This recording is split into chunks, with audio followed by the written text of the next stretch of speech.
It is being questioned on suspicion of causing death by dangerous driving.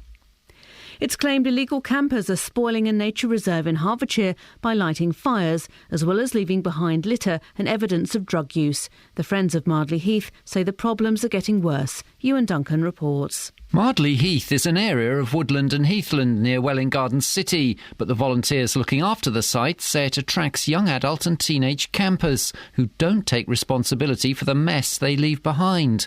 The Friends of Mardley Heath want bylaws to deter people from spoiling the area, which they frequently have to tidy up. Welwyn Hatfield Borough Council, which manages the site, says it's considering putting up signs to deter camping at Mardley Heath. UKIP's leader, Nigel Farage, says more Conservative MPs could follow the Tory backbencher Douglas Carswell in defecting to his party. Mr Carswell said he was joining UKIP because David Cameron wasn't serious about reforming Britain's ties with Europe. Police have seized what they believe to be an illegal pit bull from a house in Bushey near Watford. It follows an attack on another dog at the weekend. Lee Agnew reports. The dog allegedly attacked a German Shepherd Cross on Sunday, inflicting a serious injury to its throat, which needed an operation. On Wednesday, officers from Hertfordshire Police and the Dog Unit carried out a raid on a house in Otterspool Way. 30-year-old Ronald Harris has been charged with having a dangerous dog out of control in a public place and possession of a dangerous dog. He'll appear at St Albans Magistrates Court on September the 12th. 6 people were taken to hospital after a 2-car crash in North Mims near Hatfield yesterday. One man, believed to be in his 50s, suffered multiple injuries in the crash on the Great North Road and was in a serious condition. 5 people travelling in the other car were treated for minor injuries. Hospitals in England are being told to improve their food with measures such as serving fish twice a week and cutting the salt used in cooking. The new standards will be enforced through NHS contracts. The weather, cool and breezy but mainly dry, with lengthy sunny spells this morning and a high of 20 Celsius. And get the latest news and sport online at bbc.co.uk/3 counties. BBC Three Counties Radio's big tour of beds, hearts and bucks. Quite a pleasant market town. It's all about where you live. Lots of community activities. All this week, we're featuring Aylesbury. The history of Aylesbury goes back 1,400 years, so you've got a little bit of everything. Aylesbury's a really easy place to live. People get on with each other and they let each other get on with life as well. The big tour of beds, hearts and bucks. BBC Three Counties Radio. If you hear a whisper, give us a shout. An Aylesbury Whisper Shout! Yeah? JD's been pimping himself out in Aylesbury, and boy oh boy, has he got us some gold. Let me drag that to the Whisper Shout box. I'm tempted to play all of them. I've got about 30 now. Please don't play any. There were 2 extremely good ones recorded in our favourite shake place. I had my first ever pork pie yesterday. Oh. Who's doing that? Who's doing that? Are you doing that? What am I doing? Is that... Dealey, what are you doing? Is that you? I'm not doing anything. We can't do anything like that from in here. Who did that? Did you not play anything? No, I did. Dealey? Dealey? Do you know what? He's taken control of the news booth. I can see. This is awful. This is the worst thing that can happen. Dealey's in the news booth. That means dirty man.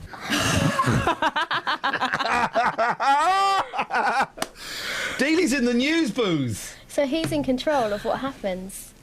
He is, isn't he? Yeah. I can see the settings. Horrible dirty man. Can you talk for a minute? Oh no, he's running up the stairs. Well, okay, so let's just explain what's happening. I had my first ever pork pie yesterday. If you're in the news booth, they've taken control of the main radio station, and he's obviously clipped things of Iain and is playing them out. So whenever you hear Ian's voice, it's actually, we think, Justin Dealey playing out some clips. Well, either that or Jane's gone rogue. Jane's gone on strike. She's going to start playing these clips and then leave. So anyway, welcome to BBC Three Counties Radio. It's 6:05 in the morning. You're listening to the Kath and Kel show. Yeah! Yes! Hang on, I'll go next door. OK. Kath's now going next door to drive the main desk. You might be able to hear her footsteps as she runs around. She's in the studio now. Here she is. Right. All right, Kath. OK. Why don't we play some, stuff? Yeah, OK. Oh, Ian's back. Oh. Rubbish. This is BBC Three Counties Radio. Moving, just keep moving, till I don't know what to say.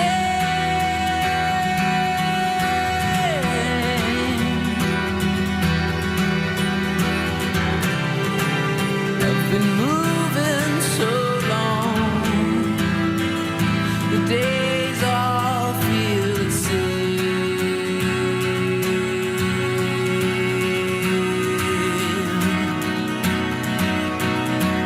Moving, just keep moving, where I don't know why to stay.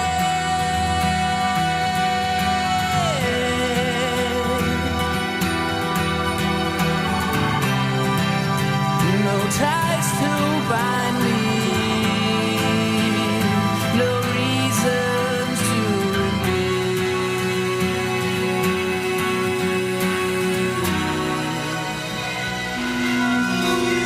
Got a love feeling around me, and a stone cold feeling inside, and I just can't stop messing my mind up or wasting my time. There's a love feeling around me, and a stone cold feeling inside.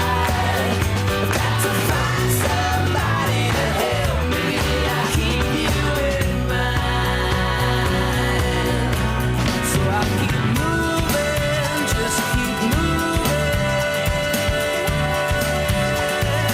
where I don't know who I am.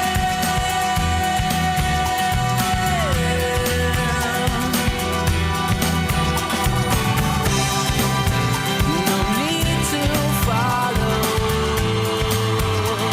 there's no way back again.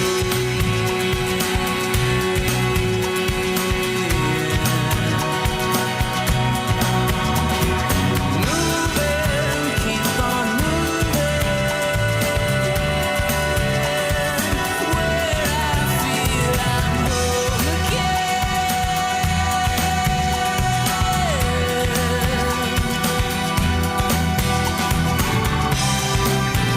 And when it's over, I'll see you again. From road traders for sticking up for me. Brilliant bloke.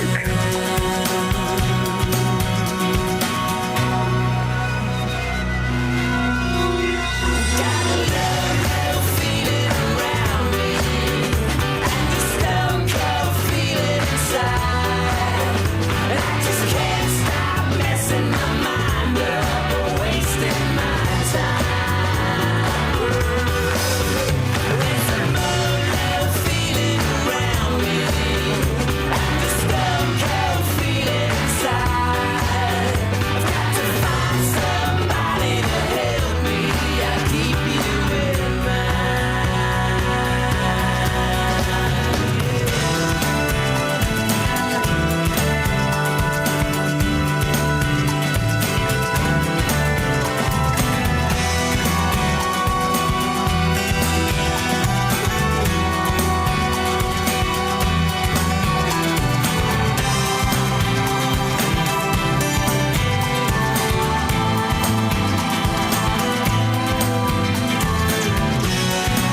Morning, this is Iain Lee, BBC Three Counties Radio. That young urchin, Justin Dealey, has been booted out of the news booth. It's what a worrying thought, Justin Dealey taking over a radio station. Now he knows he can do it.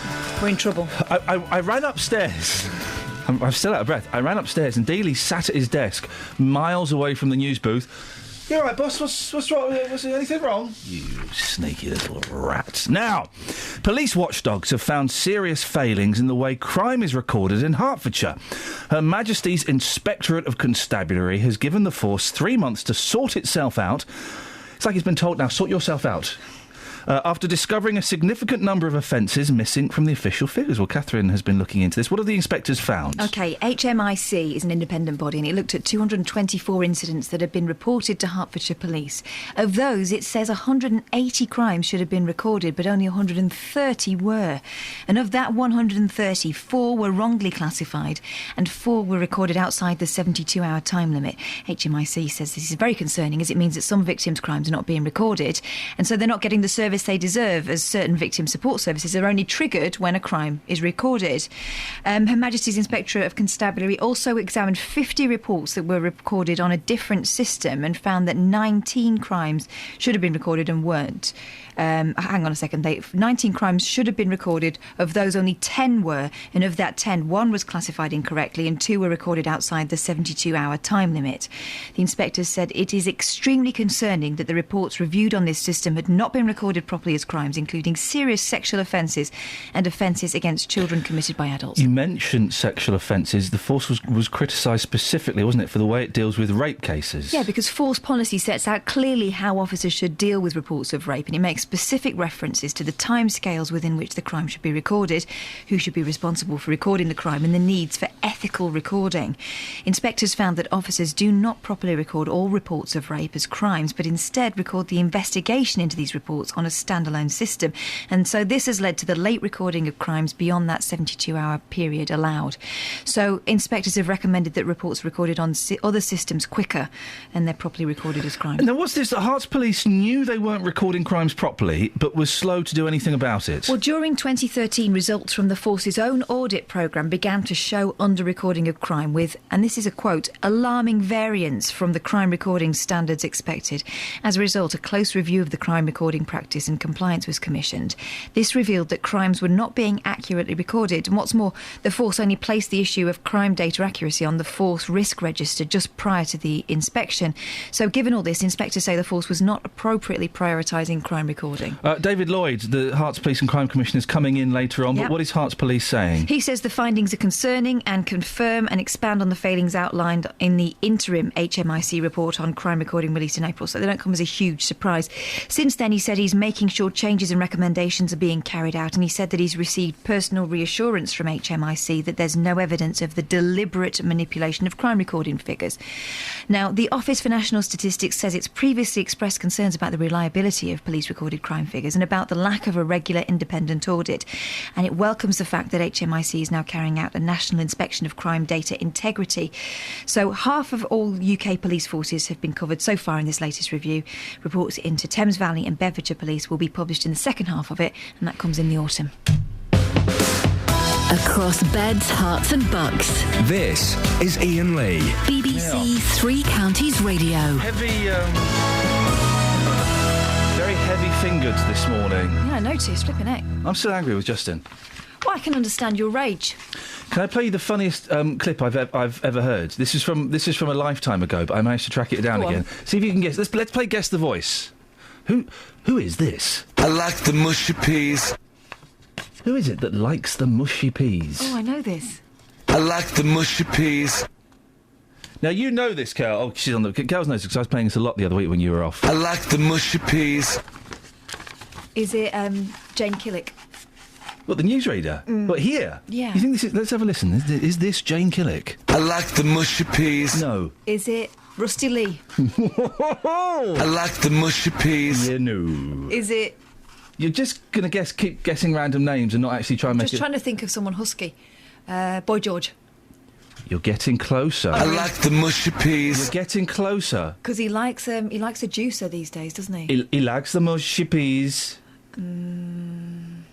08459 455 555. Call in now. Try and guess the mystery voice, but only if you weren't listening the other week when I told you who the mystery voice was. In what context he was delivering that phrase. Here it is one more time. I like the mushy peas. Travel news for beds, cards and bugs. BBC Three Counties Radio.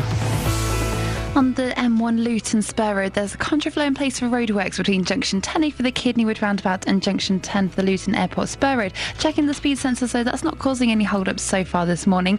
On the A405 North Orbital Road there at Bricketwood, it is looking heavy there at the M25 junction 21A roundabout on the speed sensors. And in Elstree, Watford Road is closed in both directions between the High Street and the A41 North Western Avenue at the Watford bypass. And that's not causing any problems in and around Watford so far this morning. On the trains, there's no reported problems. Samantha Bruff, BBC Three Counties Radio. Thank you very much. I like the mushy peas. 6:16, it's Friday the 29th of August. I'm Iain Lee. These are your headlines on BBC Three Counties Radio. I'm sorry, I'm just watching Catherine Boyle give... I'm so sorry. I'm so sorry, I've forgotten your name again. It's Alice. I've just watched Catherine Boyle giving Alice a noogie in an attempt to work out who this is. I like the mushy peas. Don't tell... It's Kelly, don't tell her. These are your headlines on Friday morning. Hertfordshire police have been criticised for not reporting crime figures properly. A man has been arrested in connection with a death of a teenager in a hit-and-run in Hemel Hempstead. And people in one part of Hertfordshire say illegal campers are spoiling their local nature reserve and are leaving drug paraphernalia behind them. 08459 455 555. The Three Counties Radio.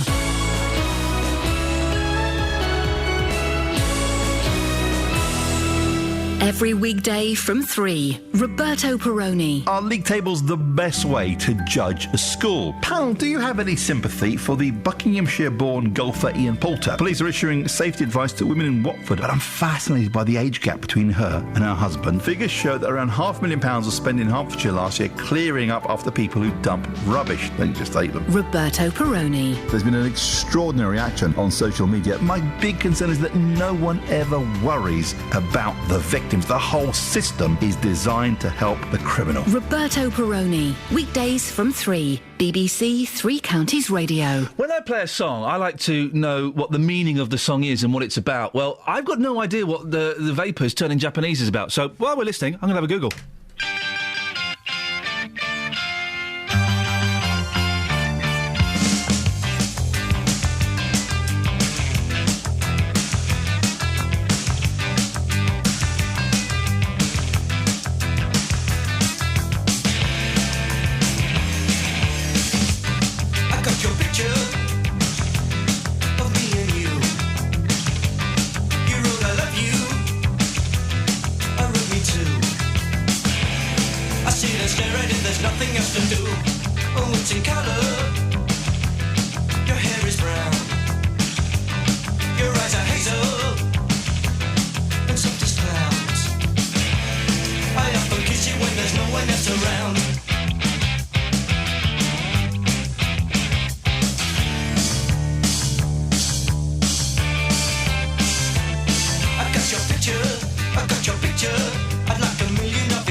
No sex, no drugs, no wine, no women, no fun, no sin, no you, no wonder it's dark. Everyone around me is a total stranger. Everyone avoids me like a cyclone ranger. Everyone. That's why I'm turning Japanese. I think I'm turning Japanese. I really think so.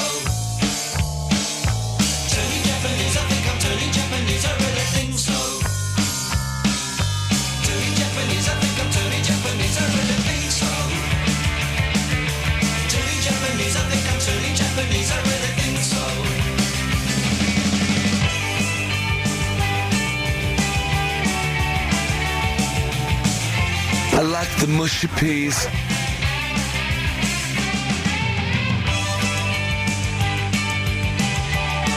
Gosh, Google is not always your friend.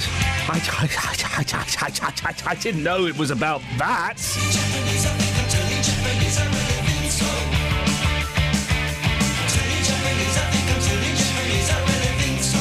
Oh, I think it's disgusting. Yeah, me too.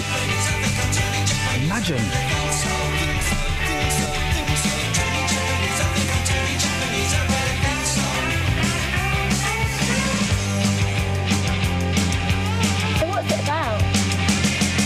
One of them came up against me. I couldn't touch it. I was shocked. It's about that.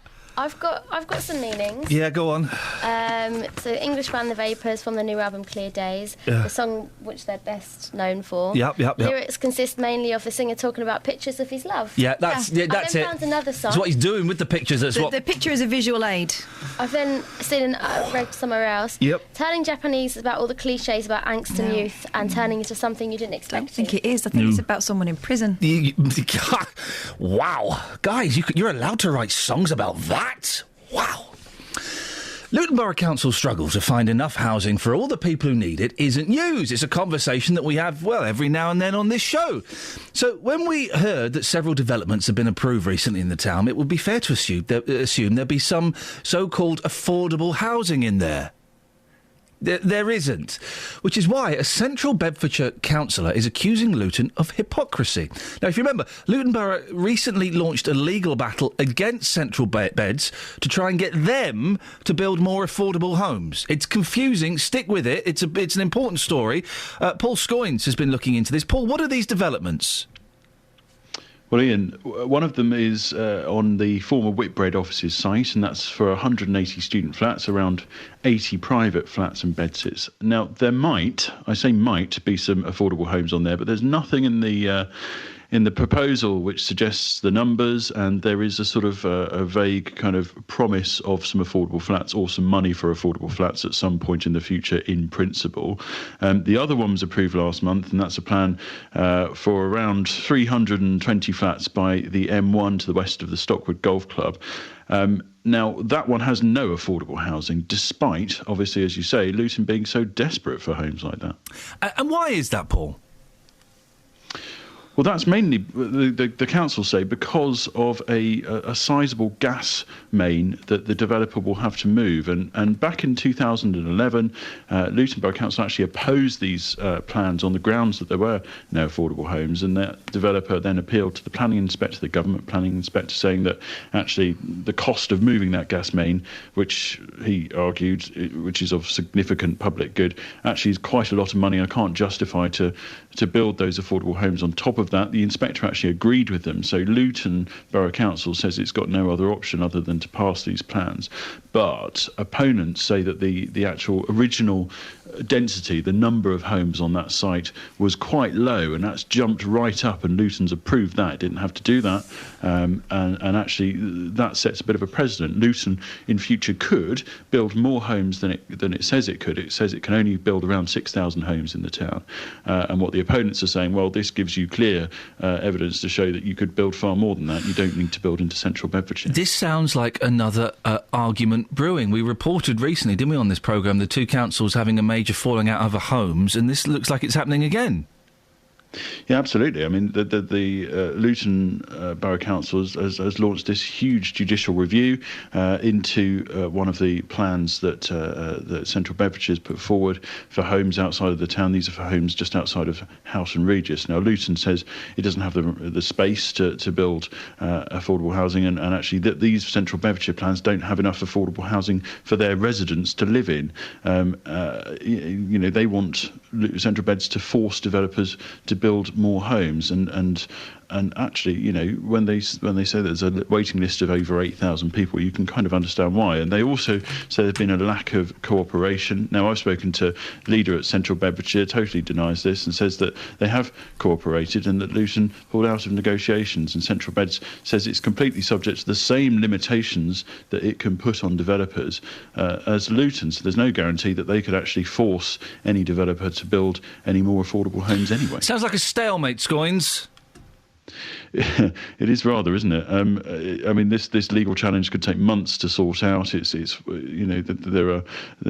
well-known bad blood between the councils, and I think both councils are challenging different parts of each other's local plans over housing as well. When we talked about this last time, Ian, we spoke to the Royal Town Planning Institute, and they told you that really there should be a sort of an overarching body that oversees these sorts of decisions, as there used to be. There used to be these regional assemblies. They made the decisions about numbers that then councils had to implement. This has changed since the government came into power, and they've brought in this localism agenda, which of course then puts that onus onto councils, and they're all coming up with these numbers, and obviously Luton don't think there are enough of these sorts of homes that will house their people on waiting lists in the Central Bedfordshire Plan. I can't see this being resolved anytime soon. It certainly won't be resolved in an hour when you get two councillors from quite different sides of the fence. They're both coming in the studio, are they?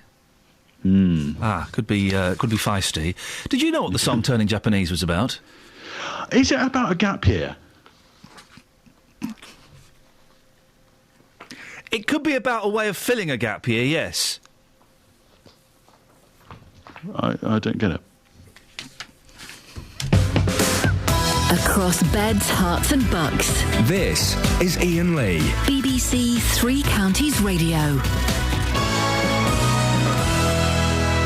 I'm always worried. Paul Scoggins, I don't want to pull the curtain away too much, dear listener, but Paul Scoggins was doing that from his home on a very snazzy piece of equipment that makes him sound like he's doing it from his home.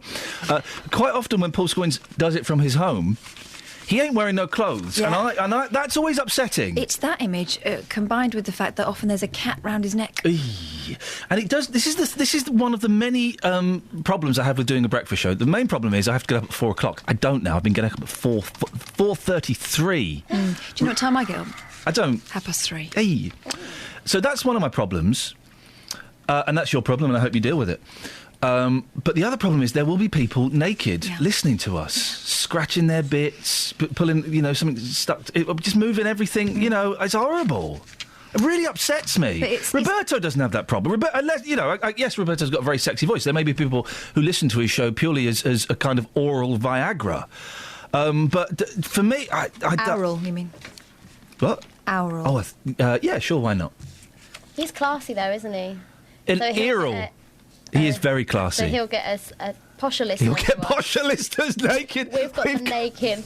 Naked Dennis. Naked Dave Luton. Naked Matt. Oh! What's worse is that they like to tell you. Oh, I know. Sometimes I'll ring a caller back and they'll be like, oh, you've caught me in the middle of a wash. Sometimes I ring a caller back and you can hear them shaving. I hope that's what... Just getting ready for the day. Wowzers. But yes, oral Viagra. The Roberto Peroni Show. Yeah, they should make a jingle. They will. Travel news for beds, cards and bugs. BBC Three Counties Radio.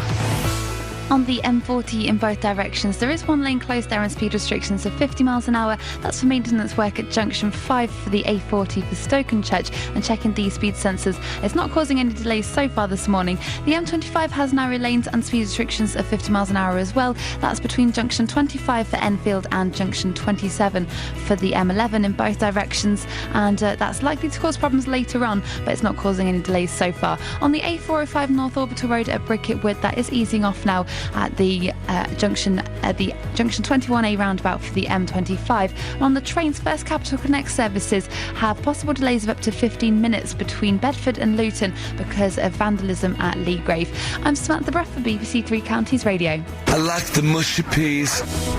Across beds, hearts and bugs. This is BBC Three Counties Radio.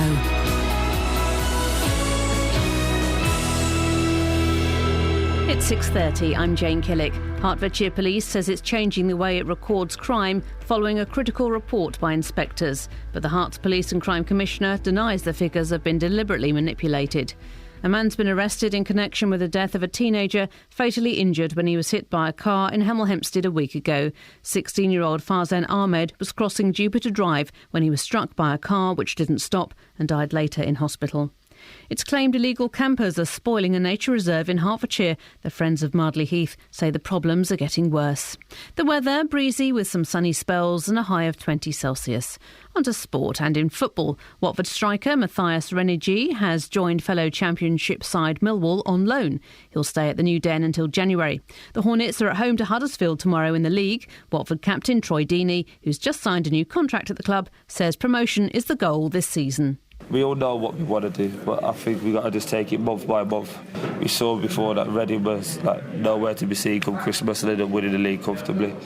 Ideally, we want to be at the top all the way through and open a big gap, but if not, if we can do it on the last day, nick it and win the league, happy days.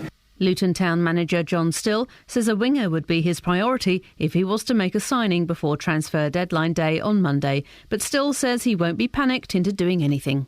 Probably lacked a little bit in the wide areas, if I'm being honest, because Alex Lawless, he's not been available, so that's given us a little bit of problem.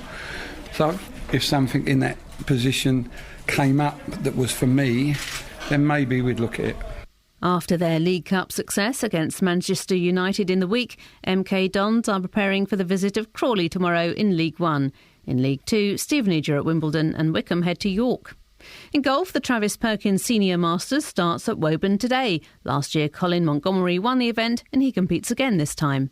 In rugby, Bedford play Saracens tonight in their final pre-season friendly ahead of the championship season. And in cricket, Letchworth host celebrity team Lashings today. Former Pakistan pace bowler Shoaib Akhtar is set to feature for the visiting tour side. BBC Three Counties News and Sport. The next bulletin is at 7.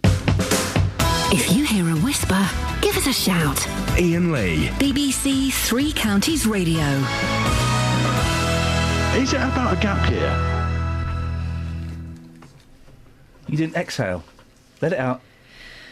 There we go, you see. Good girl. Good girl. You'll get used to it. You'll get used to it. I won't. Catherine Boyle joins me in the studio. Hi. Have you managed to work out yet who this is? I like the mushy peas. It's the mystery voice competition. 08459 455 555. Samuel L. Jackson. No. It's an American gentleman. Right. An American he's gentleman. An American gentleman. Isn't he just? Certainly is. What you got in the papes? Will garden foxes give my dogs mange?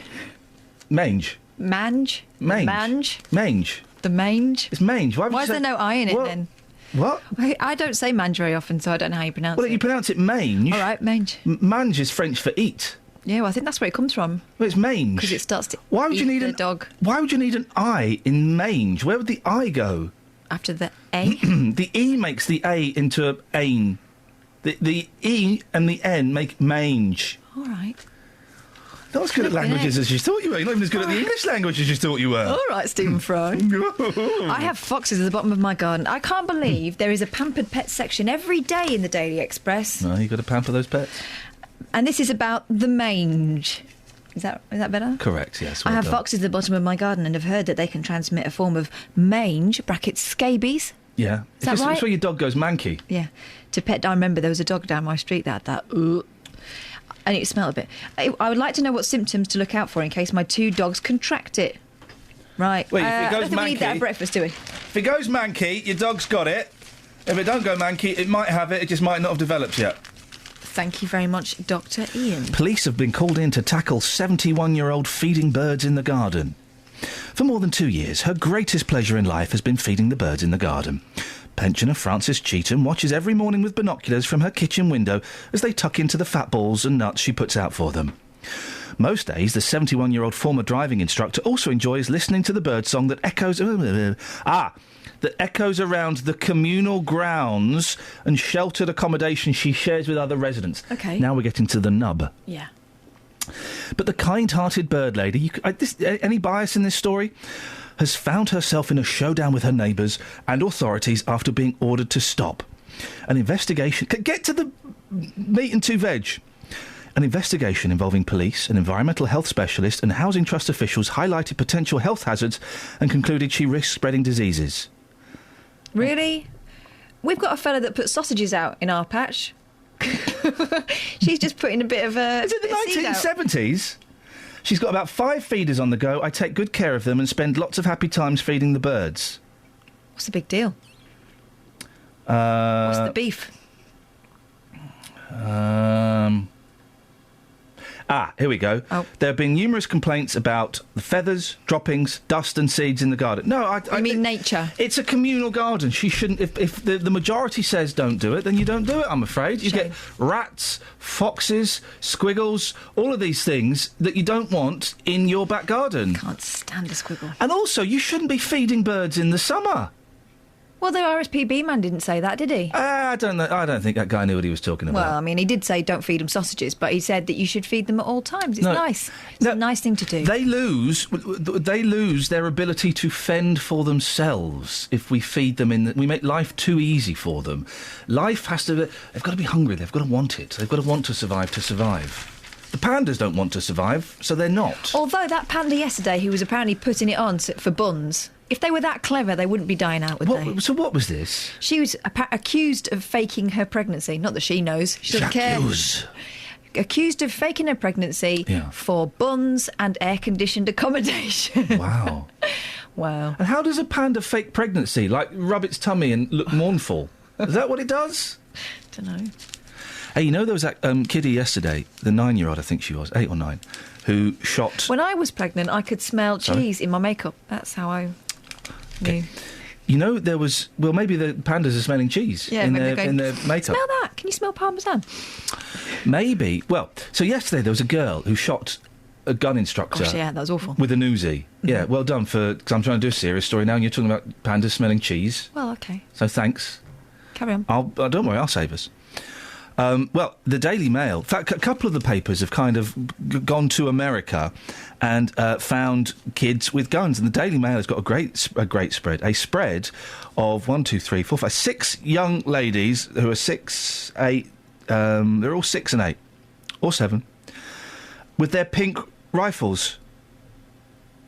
It's the most incredible... They're all stood there defiantly in their little girls' bedrooms with, they're Snow White and pink. They're all very pink and fluffy. And they're carrying pink shotguns. But you kind of know that somewhere in that house there is a dad wearing camouflage. And probably a stockpile of water and beans. It's sold in the States as a My First Rifle range. Snapped up by American parents enthusiastic to introduce children to the joys of gun ownership. Wowzers. That's crazy, huh? What's America? I love America. It's the second best country in the world, but it's messed up, isn't it?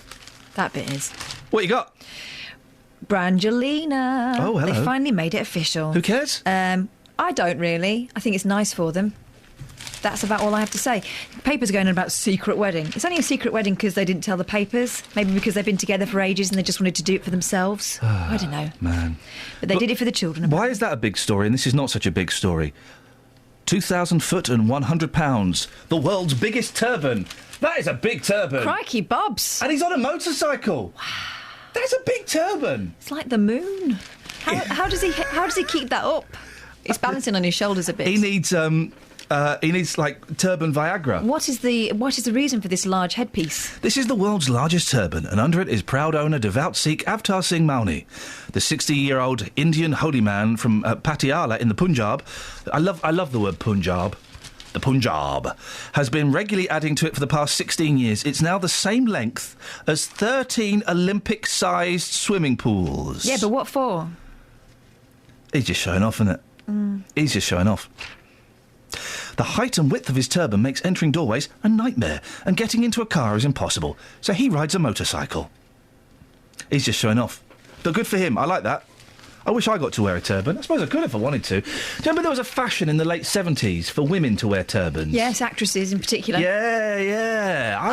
I'd like Mike Love from the Beach Boys used to wear a turban in the 70s. I don't think I could really do one. I think my hair is kind of important to my overall face. No, you look good with like a white turban with like a little sort of jewel, the Pink Panther diamond in the middle. Wow. I wish I could. If I wore a turban, though, people would get the wrong end of the I don't know what the stick would be, to be honest. No. But they would, yes, they would probably. Maybe read something into it. Just being nice. Go on, give us another one, then we'll have a song. Cricket star Flintoff caught doing 87 miles per hour in Bentley, but beats ban as it would hurt his charity work. Hey. Cricketer Andrew Freddie Flintoff yesterday escaped a driving ban for speeding at 87 miles per hour by claiming it would cause exceptional hardship. Listen up, folks. Listen good, because if you've got money, this works. Yeah. The former England captain argued that disqualification would hurt those who rely on his charity work and damage his TV career. Don't we all need our cars for our work? Yeah, hang on. Everyone's career is damaged when they lose their licence. Flintoff, 36, was clocked speeding in his £150,000 Bentley in January and already had 9 points on his driving licence for 3 other offences. Oh, he's got form. Another 3 would have led to an automatic driving ban, usually 6 months under totting up process, but magistrates accepted that keeping him off the roads would affect the recipients of his extensive fundraising work, as well as the privacy of his 3 children. Because they'd have to get the bus with him. Let's probably afford a driver. Probably. I tell you what, we'll get Just on after the news and the weather, and we'll send him out on the street on this. And your views, please. 08459 455 555. Freddie Flintoff, should he have been banned? That'll do? Yeah. Why not?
mushy peas.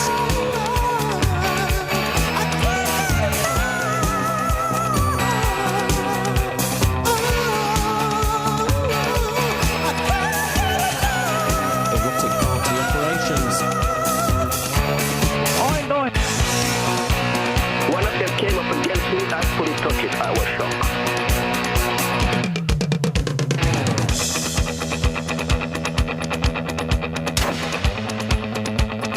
Put that ruddy thing away.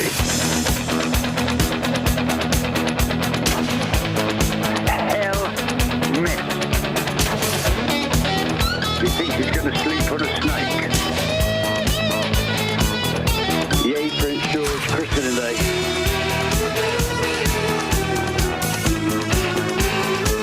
I'm just a small egg in the pan, so I don't know everything.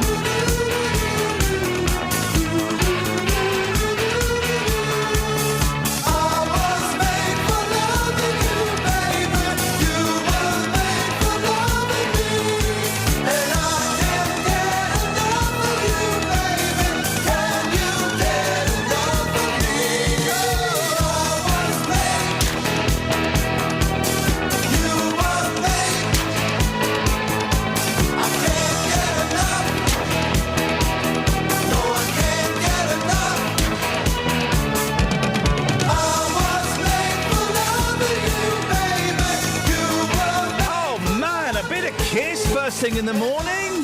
Yeah? But Catherine, the question on everybody's lips, who is this? I like the mushy peas. Oh, I don't know. 08459 455 555. Travel news for beds, cards, and bugs. BBC Three Counties Radio.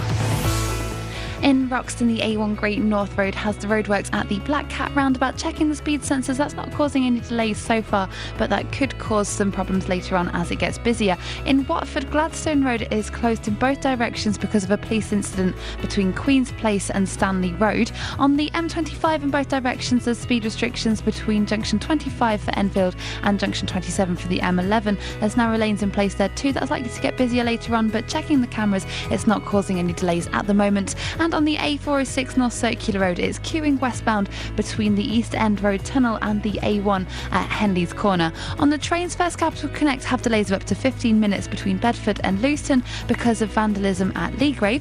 Samantha Bruff, BBC Three Counties Radio. Yeah. 6:46, it's Friday the 29th of August. I'm Iain Lee. These are your headlines on BBC Three Counties Radio.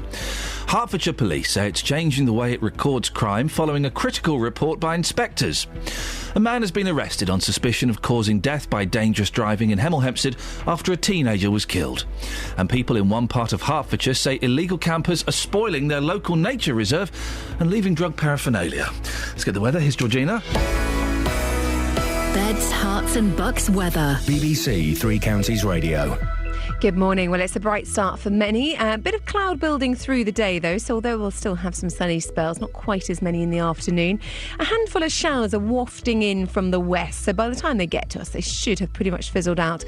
There may just be one or two around, though, but most of us having a dry day. And a southwesterly breeze with temperatures reaching about 21 degrees Celsius.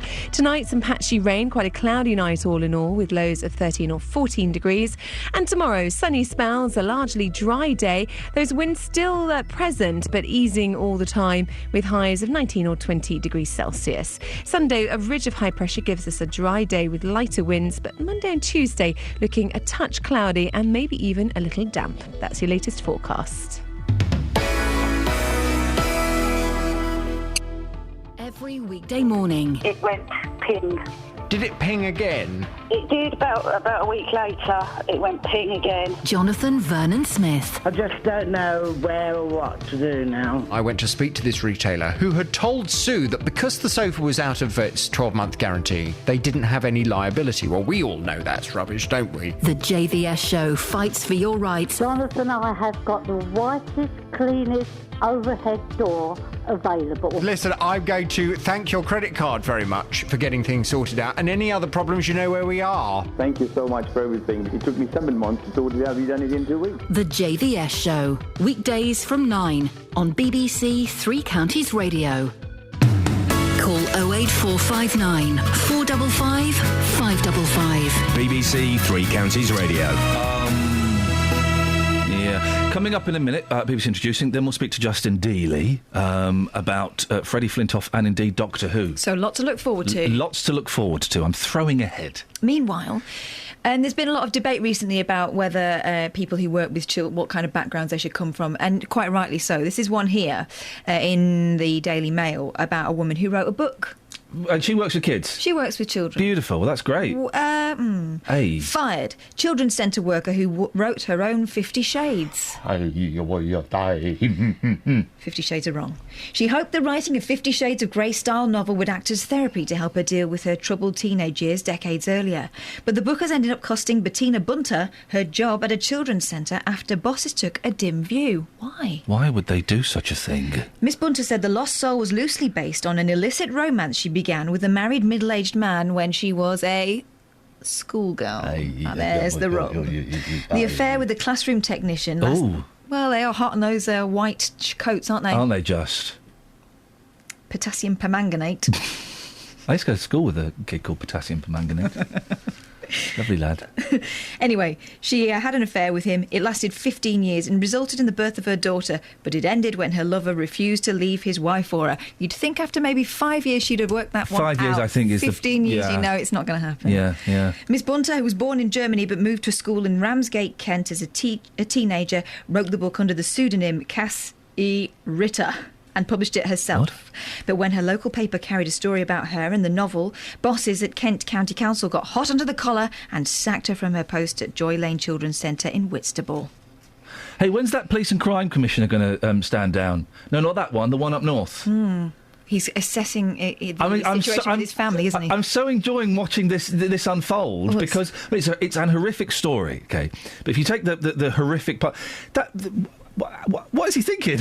He can't stay. He's been kicked out of the Labour Party. His deputy's stepped down. Yeah. Everyone's saying, what are you doing? You've got to go. There are certain things that will blow over if you keep your head down. Yeah. This isn't one. That ain't going to blow over. I bet he goes today. It'll be today. You reckon? Yeah.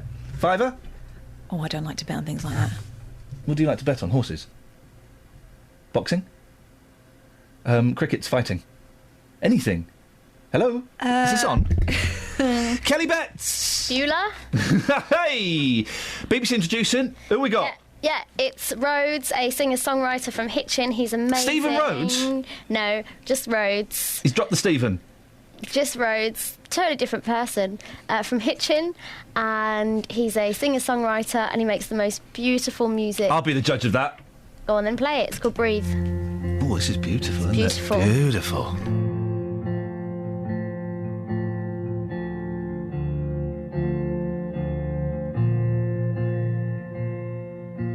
Night breaking two. There's a light in the sky, there's a light and it's all for you. Dawn, colours all. Tell me how do you feel, tell me how do you need to hear. Are you holding your breath again? Are you holding your breath again? Breathe, release it all. Come on now, keep you warm. Breathe, release it all. Come on now, I need your love. Come on, I'll steer the wind. Don't you move. Well, it carry me, only carry me close to you. Don't lose your sight. Where the fire in your heart takes a hold of your life. Are you holding your breath again? Breathe, release it all. Come on now, I'll keep you warm. Come on, breathe, release it all. Come on now, I need your love. Come on now, never give up, never give up, never give up, never give up, never give up, never give up.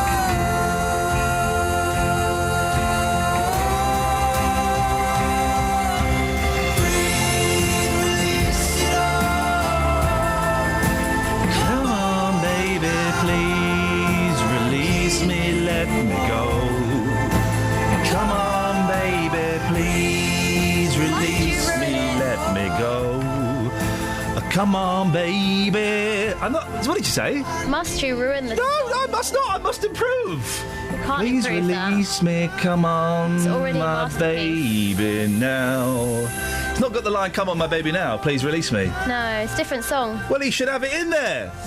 Rhodes. Why don't you at him on Twitter, at Rhodes Music? Rhodes, give us a call, mate. I'll write you a song. I don't think he needs to. I'll write Rhodes a song. Who is he? Where can we buy that? Where can we hear more Kelly in 20 seconds? RHODES. Like the island. Search it. on Twitter and Facebook, and you'll see him. Nice and one. his lovely Excellent music. stuff. Thank you very much. That was lovely. Thank you very much. The reason I'm speeding on a bit, so we've got a lot to cram in. Come on, release me, baby. Come on, baby, please release me now. Come on, baby, please release me now. Yeah. Have you? Huh? You got time for that? Have you? No, we haven't got time for that. You're right. We've only got 2 minutes. Justin, we're going to talk to you about Freddie Flintoff in a second, but first of all, the new Doctor Who started at the weekend. I haven't seen it yet. That's my viewing this afternoon. I'm going to ignore the new piano that's arrived. I'm going to watch Doctor Who. You've been controversial. Some people not liking it, some people loving it. You've taken it to the streets. Yes, I've taken it to Aylesbury, the home of our big tour. I managed to go to Aylesbury and get out alive. It was an interesting afternoon. Peter Capaldi, the new Doctor Who. It was watched last weekend by 7.3 million people. It's back on BBC One tomorrow at 7:30 for his second episode as the new Doctor. So I've been asking people in Aylesbury, did Peter Capaldi do it for you? Here's what happened.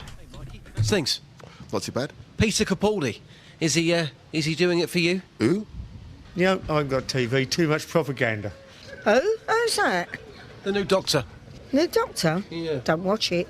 What's your beef with Doctor Who? You seem to have one. Doctor Who? I don't look at that. What's your beef with Doctor Who? You seem to have quite an attitude about this programme. Well, it's not my thing, is it? It's for the youngsters, I'm not into that. I was only asking. Oh. From Iain Lee's Breakfast Show, guys, if you hear a whisper, give us a shout. Peter Capaldi, is he working for you? Is he working for me as the new Doctor Who? Yeah. I think his potential is really, really good. Yeah, I think he's going to be one of the better Doctor Who's. Peter Capaldi, what do you think about him? I'm not sure. No, I don't have a view on anything. Peter Capaldi. Pizza Capaldi? What's that? Pizza? Yeah. Pizza? I don't know what you're on about, sorry. No, Peter Capaldi. Pizza Capaldi? Peter Capaldi. What's that? He's an actor. Oh, right, yeah, I don't know He's who the he new is. Doctor Who. Oh, right, yeah, well, I thought his performance was good, but, yeah, I didn't know who he was, obviously, so, yeah. I don't know quite how he'd feel about being compared to a pizza, though. Oh, no, I don't know if they would appreciate that or not, but... Pass it on. Yeah, please do, yeah. Thanks, cheers. Yeah, thank you. Pizza Papali! Sounds delicious.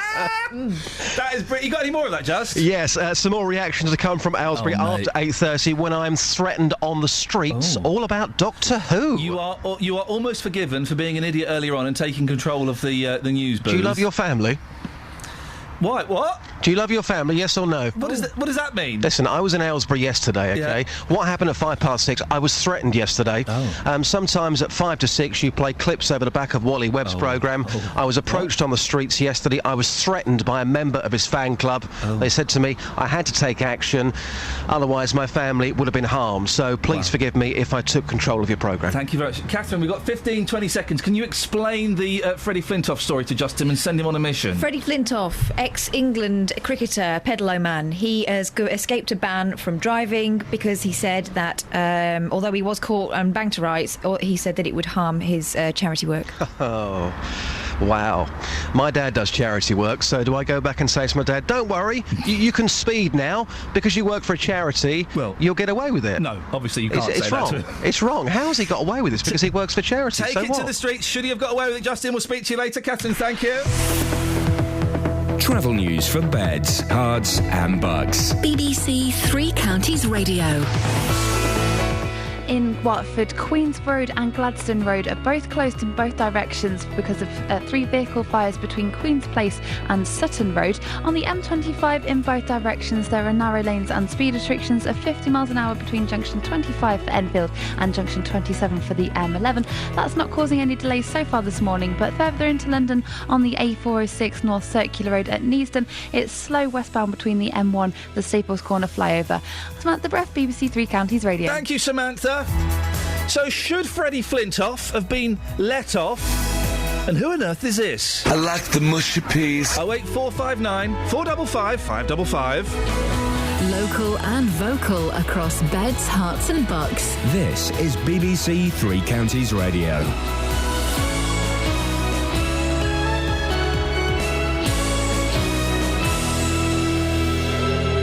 It's 7 o'clock, I'm Jane Killick. The headlines. Hertfordshire Police reacts after a critical report over its crime figures. Man arrested over hit and run in Hemel Hempstead, and illegal campers are said to be ruining a nature reserve in Hertfordshire. BBC Three Counties Radio. Hertfordshire Police says it's changing the way it records crime following a critical report by inspectors. But the Herts Police and Crime Commissioner denies the figures have been deliberately manipulated. Tony Fisher reports. In a statement, David Lloyd admits the findings, which showed many crimes went unrecorded, were concerning. But since an interim report in April, he says he's made sure changes and recommendations are being carried out. He adds that in some instances, crime was not being recorded in order to protect victims or vulnerable people. A man's been arrested in connection with the death of a teenager fatally injured when he was hit by a car in Hemel Hempstead a week ago. 16-year-old Fazan Ahmed was crossing Jupiter Drive when he was struck by a car which didn't stop and died later in hospital. A 20-year-old man from Berkhamsted is being questioned on suspicion of causing death by dangerous driving. A row's brewing over new homes being built in Luton. More than 300 flats have been approved for land near the rugby club opposite Stockwood Golf Club, but none of them will be so-called affordable housing. BBC Three Counties Radio political reporter Paul Scoynes says it comes as Luton Borough Council pursues a legal battle against Central Bedfordshire to get them to build more homes for people on waiting lists. Now, Luton says it doesn't have the space to build affordable housing, and actually that these Central Bedfordshire plans don't have enough affordable housing for their residents to live in. They want Central Beds to force developers to build more homes, and when they say there's a waiting list of over 8,000 people, you can kind of understand why. It's claimed illegal campers are spoiling a nature reserve in Hertfordshire by lighting fires, as well as leaving behind litter and evidence of drug use. The Friends of Mardley Heath say the problems are getting worse. Ewan Duncan reports. Mardley Heath is an area of woodland and heathland near Welwyn Garden City, but the volunteers looking after the site say it attracts young adult and teenage campers who don't take responsibility for the mess they leave behind. The Friends of Mardley Heath want bylaws to deter people from spoiling the area, which they frequently have to tidy up. Welwyn Hatfield Borough Council, which manages the site, says it's considering putting up signs to deter camping at Mardley Heath. 6 people were taken to hospital after a 2-car crash in North Mims near Hatfield yesterday morning. One man, believed to be in his 50s, suffered multiple injuries in the crash on the Great North Road and was in a serious condition. 5 people travelling in the other car were treated for minor injuries. Hospitals in England are being told to improve their food with measures such as serving fish twice a week and cutting the salt used in cooking. The new standards will be enforced through NHS contracts. The weather, cool and breezy but mainly dry with lengthy sunny spells this morning and a high of 20 Celsius. And get the latest news and sport online at bbc.co.uk/3 counties. BBC Three Counties Radio's big tour of beds, hearts and bucks. Well, it's at the moment a thriving town. It's certainly on the up. All this week, we're featuring Aylesbury. People friendly, nice little markets. Yeah, I've just lived here all my life. I wouldn't live anywhere else. It's all about where you live. The bell came from the old Friary, which gives the name to the Friar Square in Aylesbury. The big tour of beds, hearts and bucks. BBC Three Counties Radio. Morning! I've just been sent a text on my private phone from a gentleman called Scott, who's a big fan of Justin Dealey's. You may remember he wrote a song about Justin Dealey. He sent a text that just says, Dealey Masterclass. I think he's referring to the Vox about Doctor Who. Well, of course he is. Your thoughts on the new Doctor Who? I'm very, very excited by I managed it. 5 minutes. Thought, oh, really? Really? Yeah, I didn't get it. Oh. I felt like I'd come in halfway through and I didn't have the patience or the interest. What's this, Kelly, you're typing on the screen? What's happened? Controversy on Twitter? Apparently, Scott fella you're talking about... Scott Bowks? ...unfollowed Justin on Twitter. What? And we're all just devastated. That's incredible, but he loves him. I know. Maybe he got too close. Do you think he loves him too much? Yeah, that could be it. That could be it. What's on the show this morning, Catherine? I can't remember. All manner of stuff and things. We're talking about crime figures, Hertfordshire. You were going to leave it there, weren't you? No. Our listeners are an intelligent, beautiful bunch. They demand more. Exactly. So I was just giving them a little tease, and then I was going to introduce the actual themes of the programme. Oh, where you go, boss? Are you braced? I'm there. I'm assuming the brace position. You know why you're supposed to assume the brace position in an aeroplane, Tash? Preserve your teeth. Yeah. I don't conform to anybody's rules. Carry on. Crime figures questioned. Hertfordshire police seem to have missed out 25% of the crime they should have recorded. Why? Was it done on purpose? Ow. We'll be talking to the Police and Crime Commissioner for Hertfordshire in about an hour's time. Okay. But first we're going to be talking to Peter Neyroud in a second. We're also talking about housing policy. We finish at 9 o'clock, Catherine, just in Luton. Yeah. They're building loads of new houses, but no affordable housing. How can that be right? And we're also asking, is the new Doctor Who doing it for you? Why do you need to protect your teeth? So it can be identified.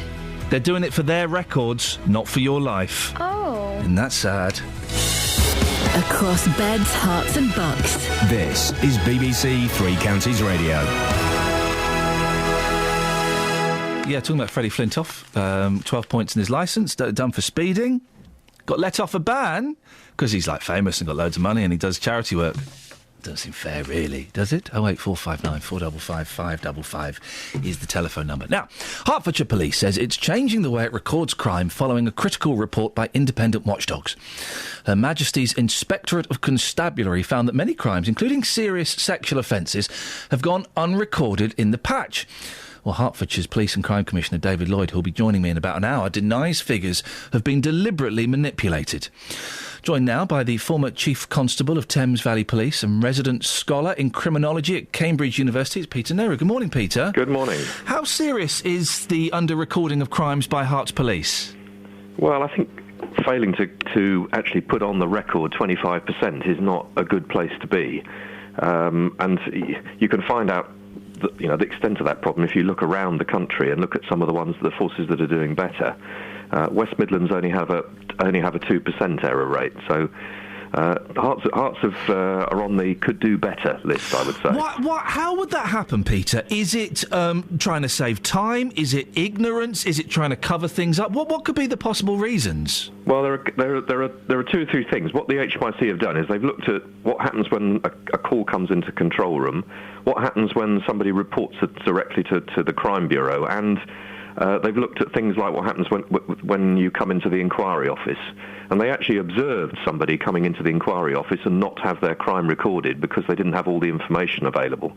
I don't know how many times people go back into an inquiry office to report something when they fail to do the first time. I suspect they only do it once. So it's those type of things where people have just not got the service they should have got at the time they should have got it, which have caused the crime not to be recorded. Serious sexual crimes have gone unrecorded as well, haven't they? Yeah, that's the one I think that the force should be really focusing in on. I mean, the HMIC make it quite plain. This is not in the territory of the South Yorkshire report, which clearly indicates a quite deliberate culture of not recording things, which is perhaps not a surprise in view of recent news. But the force of Hertfordshire have clearly got a problem in that 9 out of 19 of the crimes that are reported to their specialist units appear to have either been recorded late or been recorded or not been recorded at all. And if a crime like that isn't recorded, then it doesn't trigger the victim support process, does it? Yeah, the whole point here is unless your crime is recorded, the police are not actually going to be doing anything about it. So I think the critical thing here is we need a fundamental change in the law. We need a legal right for the victim to have their crime recorded in the way they want it recorded. Gosh, that sounds quite worrying that we would need to implement a law to do that? Well, I think the thing the HMIC report don't really tell you is there is a very, very long history to this. I mean, when I was the deputy in West Mercia, which is a long time ago, we were then debating these same issues, and I'm probably my figures in West Mercia were no better than the Hertfordshire ones.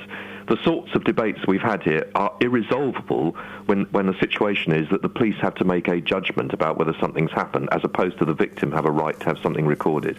You mentioned West Midlands, Peter. How does Herts compare with other areas of the country? Is it particularly bad? Is it middling? No, it's in a group of forces. Northants next door are worse. There are forces like Cleveland that are in the same territory. It's in a group of forces who clearly have some work to do, and they have areas which look very similar to Hertfordshire's. So they're in the could do better category. Fraud as well isn't recorded particularly well. Well, this has been a week of revelations about the extent of under-recording. Forces actually have handed fraud recording over to a website run by the City of London called Action Fraud, which is frankly useless.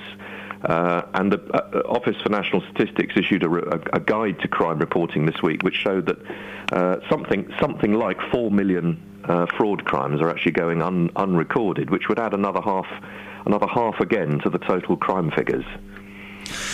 We're always hearing, and David Lloyd, who's coming in an hour, has been in himself and said, well, look, we're doing a great job. The crime figures are down. But I guess we can't really trust the crime figures then, can we?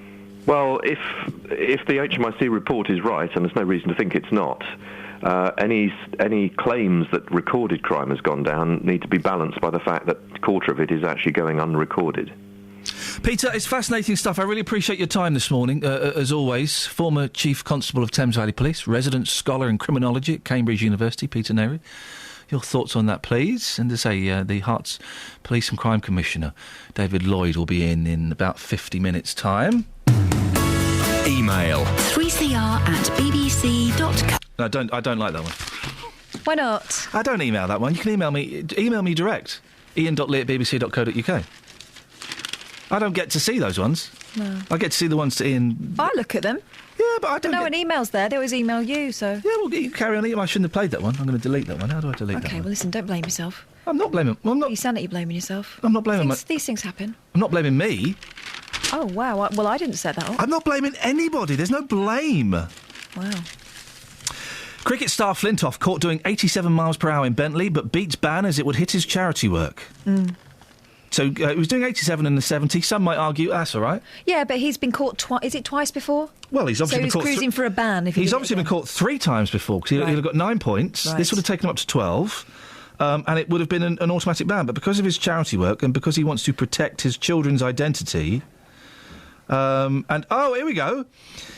It would affect his charity and his TV work, as the cricketer is due to be in Northern Ireland today filming a show. Give me that watch back, please, Kelly. Thank you. Give me that coat back, please, Kelly. Kelly! They just take all my stuff. It's not... Oh, for goodness sakes, I nearly did them. You think this is funny, do you, Kath? I'm sorry, what are you referring to? As the cricketer is due to be in Northern Ireland today, filming a show in which he goes on a road trip with a fish and chip van. Did you just high-five each other? No, we would never do that. Let's go to Iain. Morning, Iain. Morning, Iain. How you doing? I'm really annoyed with the people I work with. Apart from that, I'm fine. What you got for us? Kelly Betts gave me a telling off ago. I rang up and she gave me a telling off. She says you don't answer your phone when we call back. Who told you off? Kelly Betts. Kelly Betts. She works for you, Iain. You pay her wages. Well, I know, and she gave me a telling off. I said, well, I do have my job to do, No, Kelly, mate. you know? No, mate. You're her boss, right? And I give you full permission. In fact, I encourage it. You tell her off now. Go on, you're her boss. Hi, Iain. Don't tell me off again. Say that again, your phone cut out. Sorry, don't tell me off again. Hang on, you just apologised again, Iain. Nice move. Don't apologise. Give her a right royal rollicking. Get stuck in there. I'll give her one off the air, don't worry. Oh. A telling off. Telling off off the air. What would you like to say, boss? It's Freddie Flintoff thing. I was in where I live. A friend of mine's a security guard at the court and said, "Oh, we got somebody famous in today." Oh yeah. And it was a Premier League manager. Oh. And he was done to he got to Tottenham and did 12 points. And he said he did a lot of charity work. And the reason he couldn't have a driver was because he had sensitive transfer deals that he used to talk about on the phone. And if there was a driver there, it might be leaked out. And he got away with it. He got away with it? Yeah. Just pull over into a Shell or a Texaco and do a little phone call there. Well, yeah, no, or sign a confidentiality agreement. Well, he got away with it. All I can say is this isn't a big scoop. It was Tony Pulis about 3 or 4 years ago. Should Mr. Flintoff have got away with it? I think so. He does lots of charity. Oh, for goodness sakes. Was that not the right answer? That was the wrong answer. No, Iain, listen, I'm going to let you go because the line isn't brilliant. But it's funny how he was bemoaning the fact that this Premier League manager got away with it, and then he says that Freddie Flintoff should get away with it. Don't blame the player, blame the game. Cricket. No. You're literally talking about a player and a game here, so I'm confused. OK, well, I'm talking about the game being the law and the player being Freddie and the extra player being his lawyer. The law is an ass. Nice ass. Travel news for beds, cards and bugs. BBC Three Counties Radio. On the M1 Luton Spur Road, there are roadworks in place between junction 10A for the Kidneywood roundabout and the M1 junction 10 for the Luton Airport Spur Road. That's not causing any queues at the moment around Luton. And in Watford, though, Queens Road and Gladstone Road are both closed in both directions for a police investigation between Queen's Place and Sutton Road. Further into London on the A406 North Circular Road, it's queuing between the East End Road Tunnel and the A1 at Henley's Corner. And on the trains, First Capital Connect services have delays of up to 15 minutes between Bedford and Luton because of vandalism at Lee Grove. Samantha Ruff, BBC Three Counties Radio. Thank you, Samantha.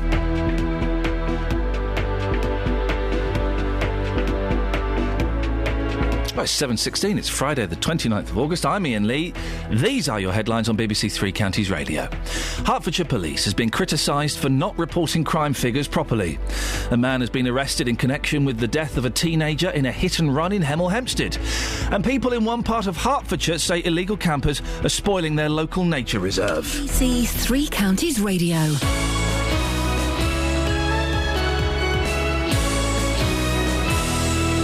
Who's that? If you've missed any of the programmes from the last week, you've missed things like this. We've been talking in the studio about the language that people use around illness, chronic illness, things like cancer. But there is a way you can hear it all again. If someone dies and if their treatment doesn't work, it's because somehow they felt negative about having a severe illness. bbc.co.uk/Three Counties Radio. And there is absolutely no evidence whatsoever that anybody's mental attitude has any bearing on how they recover. Allowing you to listen to what you missed. bbc.co.uk/Three Counties Radio. Who's that? Across beds, hearts and bucks. This is Iain Lee. BBC Three Counties Radio. Morning, Matt in Luton. Morning. Oh, blimey, bundle of joy. Good morning, Matt. No, always a joyful pleasure to hear your dulcet tones on the radio airwaves. What would you like to contribute to the show this morning, Matthew? Well, you remember some time ago I said we should get rid of the Fridays? Yes, I do remember that. You thought Friday shows went up to scratch. You have proven my theory right again. Sorry? Your show this morning is an absolute rubbish, especially you were singing. What's wrong with my singing? Well, you were taking the Michael out of that young guy. I was singing along to it. Yeah. Please release me, let me go, 'cause I don't love you anymore. You sound a bit like Freddie Flintoff. Oh, come on. Matt, that was good. You give us a burst. Go on. No, I ain't singing this morning. No, exactly. See, at least I make an effort. Yeah. Yeah. But it's proven me right again. Just... Yes, OK. Don't come in Fridays. All right, Matt. Well, I'll have a word with my boss and see if I can take Fridays off. Can I not come in? Lovely. Can I be excused, Matt? Yes. Excellent. You stay, Kelly. That's Catherine? Right, Catherine. You've embarrassed yourself, Matt. No, I haven't. Kelly, I spoke to Kelly. I didn't realise it was Catherine. Don't worry, Catherine. Don't let me... You actually, Iain, you could go into Doctor Who, because that's a load of rubbish, you know. Oh, really, Matt? Ouch. And with that, he's gone. He owned you. He didn't. Again. I was not owned by Matt. I think you were. I was not owned in the slightest. Across beds, hearts and bucks. This is Iain Lee. BBC Three Counties Radio. Now, several housing developments have been approved recently in Luton, but a central Bedfordshire councillor says the lack of affordable housing in those plans is pure hypocrisy. That's because Luton Council... It gets confusing, stick with it. That's because Luton Council recently launched a legal battle against Central Beds to try and get them to build more affordable homes. Well, Paul Scoynes, our political reporter, explains what's going on.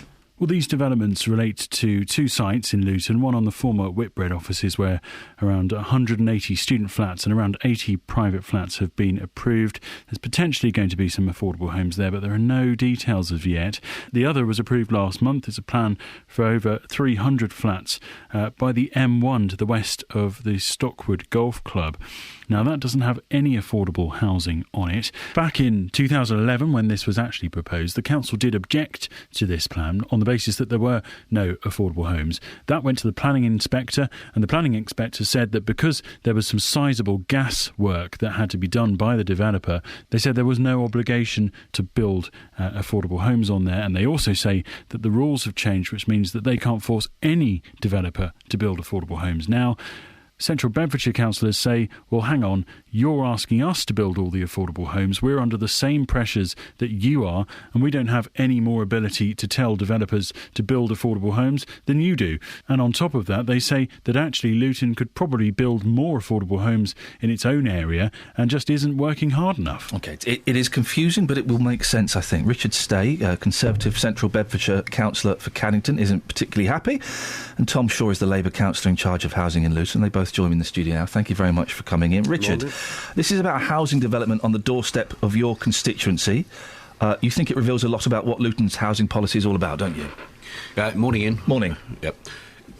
Yeah, I mean, to some extent, I admire Luton's chutzpah for taking Central Bedfordshire to court for not building enough houses to meet Luton's housing need. You know, in some senses, it would be a bit like me suggesting that Luton ought to build over Stockwood Park and other, very pleasant parts of Luton. So, yeah, I'm mildly surprised. These 300 homes, homes near you, Luton says it's got no option but to approve them. It couldn't force affordable homes because the coalition government, your coalition government, changed the rules so that they can't force developers to give them affordable homes. And that's fine. I don't have any gripe with that at all.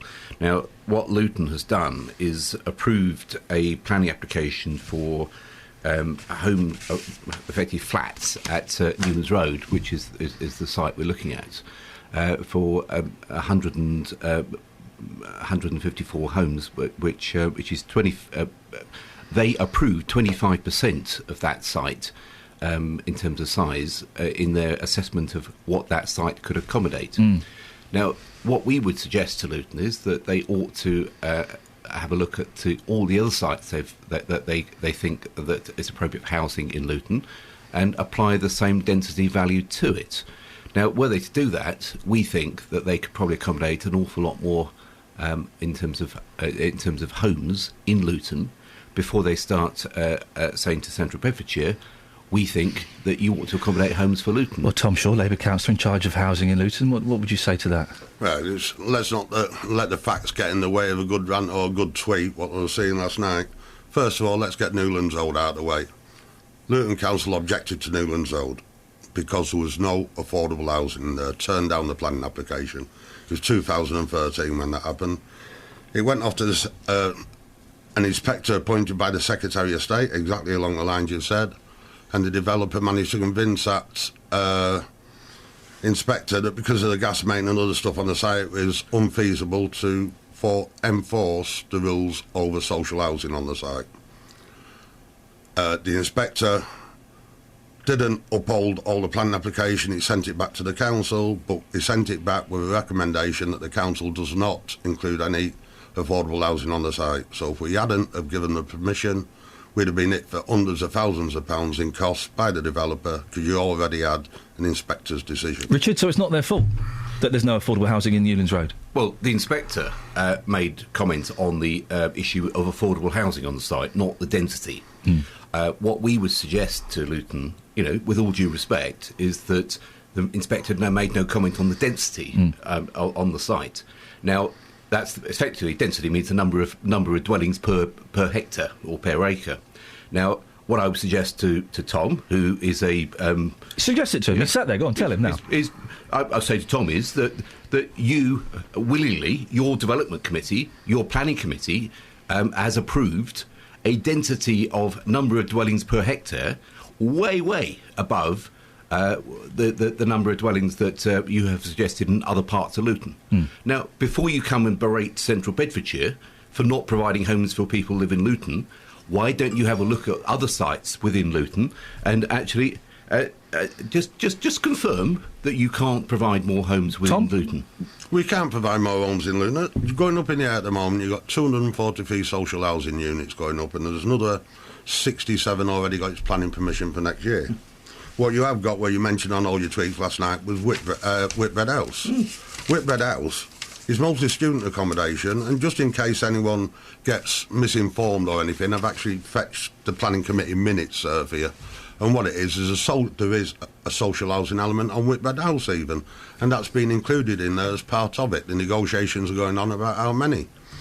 I like the way that Richard from Central Beds loves the idea that the people in Luton should be all crammed in high-rise and everything else. And what is it, one of your Sunderland Park, is the chairman of Sunderland Park councillors said to Sean Timoney the other night on Twitter, we don't want the Oak Road type people living in Central Beds.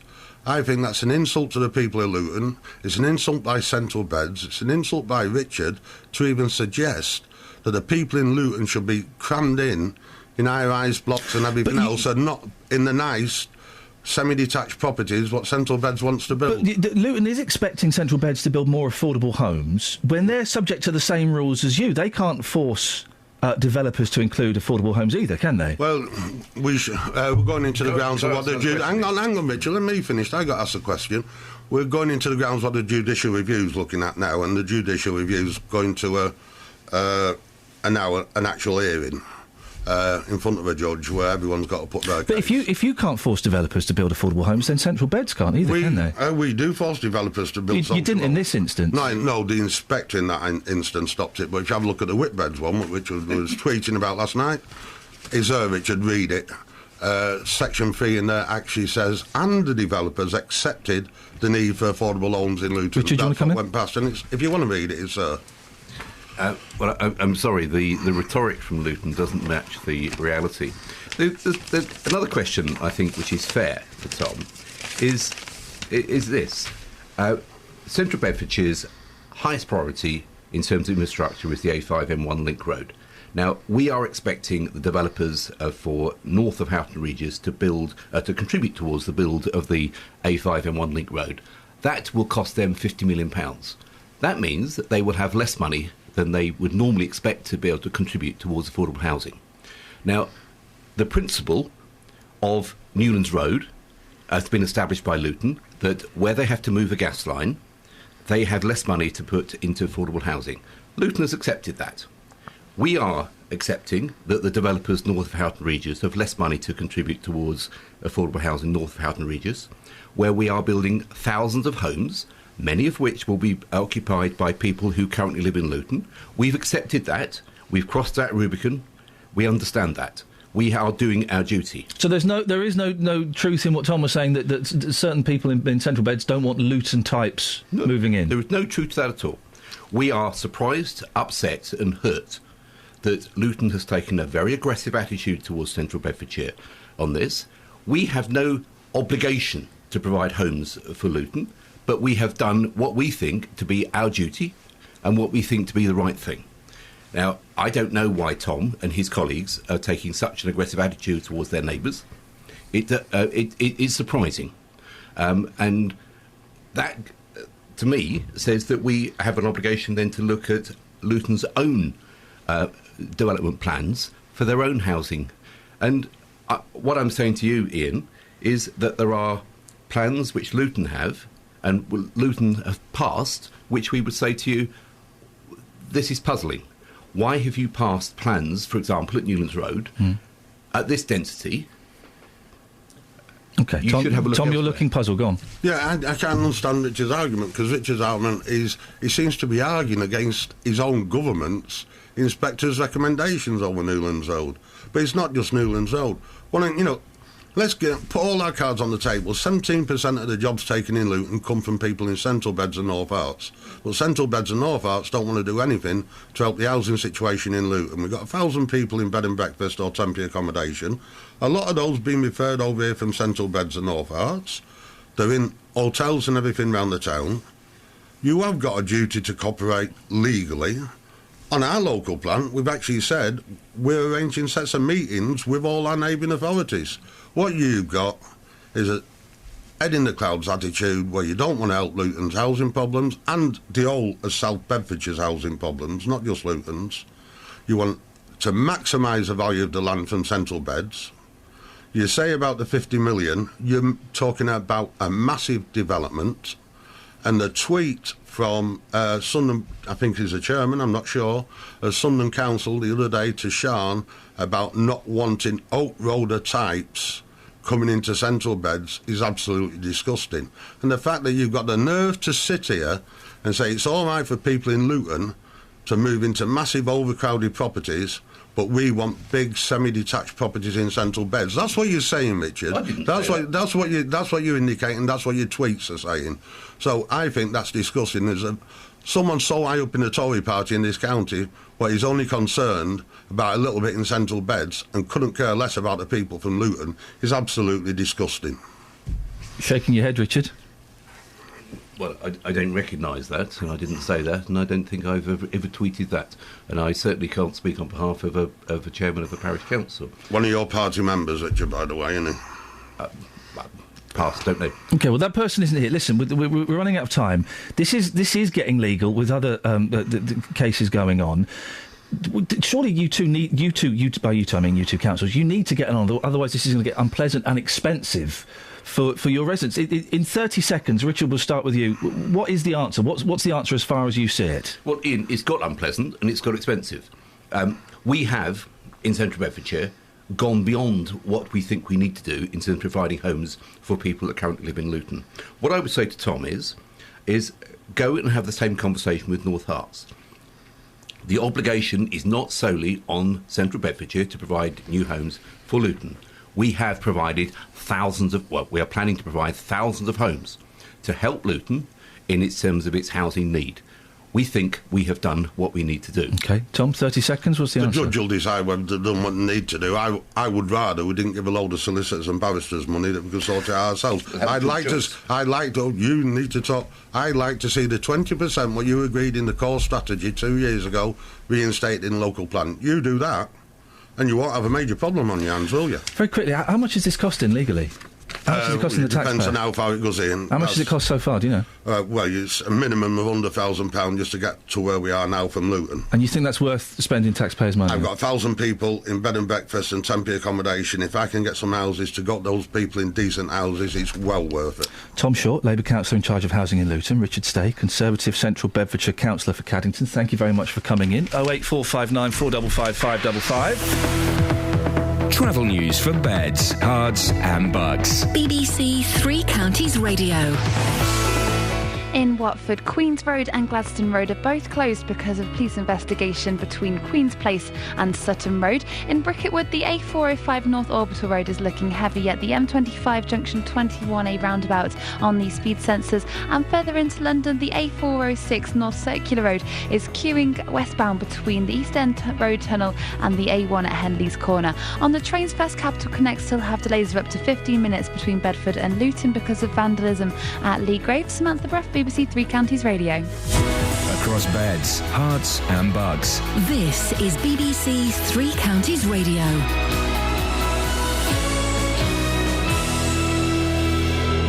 It's 7:33. I'm Jane Killick. Hertfordshire Police says it's changing the way it records crime following a critical report by inspectors. But the Herts Police and Crime Commissioner denies the figures have been deliberately manipulated. A man's been arrested in connection with the death of a teenager fatally injured when he was hit by a car in Hemel Hempstead a week ago. 16-year-old Fazan Ahmed was crossing Jupiter Drive when he was struck by a car which didn't stop and later died in hospital. A ruse brewing after Luton approved plans for more than 300 new flats without any affordable housing. It comes as the council pursues a legal challenge for Central Bedfordshire Council to build more affordable homes. The weather, breezy with some sunny spells and a high of 20 Celsius. Onto sport, and in football, Watford striker Matthias Renigi has joined fellow Championship side Millwall on loan. He'll stay at the New Den until January. The Hornets are at home to Huddersfield tomorrow in the league. Watford captain Troy Deeney, who has just signed a new contract at the club, says promotion is the goal this season. We all know what we want to do, but I think we've got to just take it month by month. We saw before that Reading was nowhere to be seen come Christmas and ended up winning the league comfortably. Ideally, we want to be at the top all the way through and open a big gap, but if not, if we can do it on the last day, nick it and win the league, happy days. Luton Town manager John Stills says a winger would be his priority if he was to make a signing before transfer deadline day on Monday, but still says he won't be panicked into doing anything. Probably lacked a little bit in the wide areas, if I'm being honest, because Alex Lawless, has not been available, so that's given us a little bit of problem. So if something in that position came up that was for me, then maybe we'd look at it. After their League Cup success against Manchester United in the week, MK Dons are preparing for the visit of Crawley tomorrow in League One. In League Two, Stevenage are at Wimbledon and Wickham head to York. In golf, the Travis Perkins Senior Masters starts at Woburn today. Last year, Colin Montgomery won the event and he competes again this time. In rugby, Bedford play Saracens tonight in their final pre-season friendly ahead of the Championship season. And in cricket, Letchworth host celebrity team Lashings today. BBC Three Counties News and Sport. The next bulletin is 8. If you hear a whisper, give us a shout, or I'll come round and break your arm. Call 08459 455 555. BBC Three Counties Radio. Busy morning. The most awkward thing about that interview with those two councillors wasn't the fact that there was obviously tension between them. It's that they walked in as I was singing to Matt. That's what the most awkward thing was, Catherine. They walked in as I was singing to Matt. Well, look, I don't know whether you've noticed this, but you are on the radio, so they've heard you do all kinds of things. I've got a good voice. Haven't I, though? Yeah, you really have. I think it needs to be worked on slightly, but it's there. It's there. The breathing. Got it. Give me a song and I'll sing it. Oh. I like it when you sing From a Jack to a King. From a Jack to a King. I don't know that one. That's in the tune of Puppy Love. And they called it Puppy Love. Wonder of You? That's the wonder of you. He is a versatile performer. Huh? Versatile performer. I can do all the songs. Yeah. All the songs, all the styles. What are you doing here? You should be working the clubs. I just didn't get dealt the right hand. Yeah, too old now as well. Well, no, who's that old billionaire's wife that wants to be a pop singer? And she might get away with it because she's hot and she's got a half-decent voice. She's in the papers a lot. Guys? Bueller? Well, find yourself a millionaire. Yeah. And be that wife. My piano came last night at 9:25 as I was hanging up the jumpers. I'd bravely tried to wash in the washing machine. Oh. Fingers crossed, guys. How are you supposed to dry jumpers flat? What does that mean? I have no idea. Dry flat? What, on a table? Let's have a wet table. It won't dry on a table. Anyway, I've washed the jumpers in the washing machine. I think I've ruined them. So the piano came last night.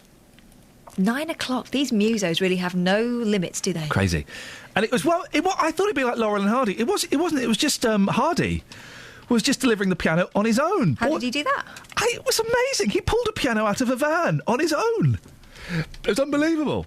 I think he may have damaged it. Certainly damaged my floor. Doesn't matter. I've got a piano, including the delivery. It cost me 650 quid. As it sat there, as I heard the van drive away, I thought, what on earth have I bought a piano for? This is ridiculous. What a ridiculous waste of money. One of the kids won't be able to eat for a month now. I know which one. The least favourite. What would you want, Matt? It's unbelievable. So I've got a piano. I've got no idea what to do with it. Well, how about playing it? Well, I played the intro to Daydream Believer and Let It Be last night. I'll pass that on. And then after those 3 minutes had passed, I thought, Okay. what have I bought a piano for? Have you got a candelabra? No candelabra. I've got a stool. Well, that's handy. Yeah, sit on it, innit?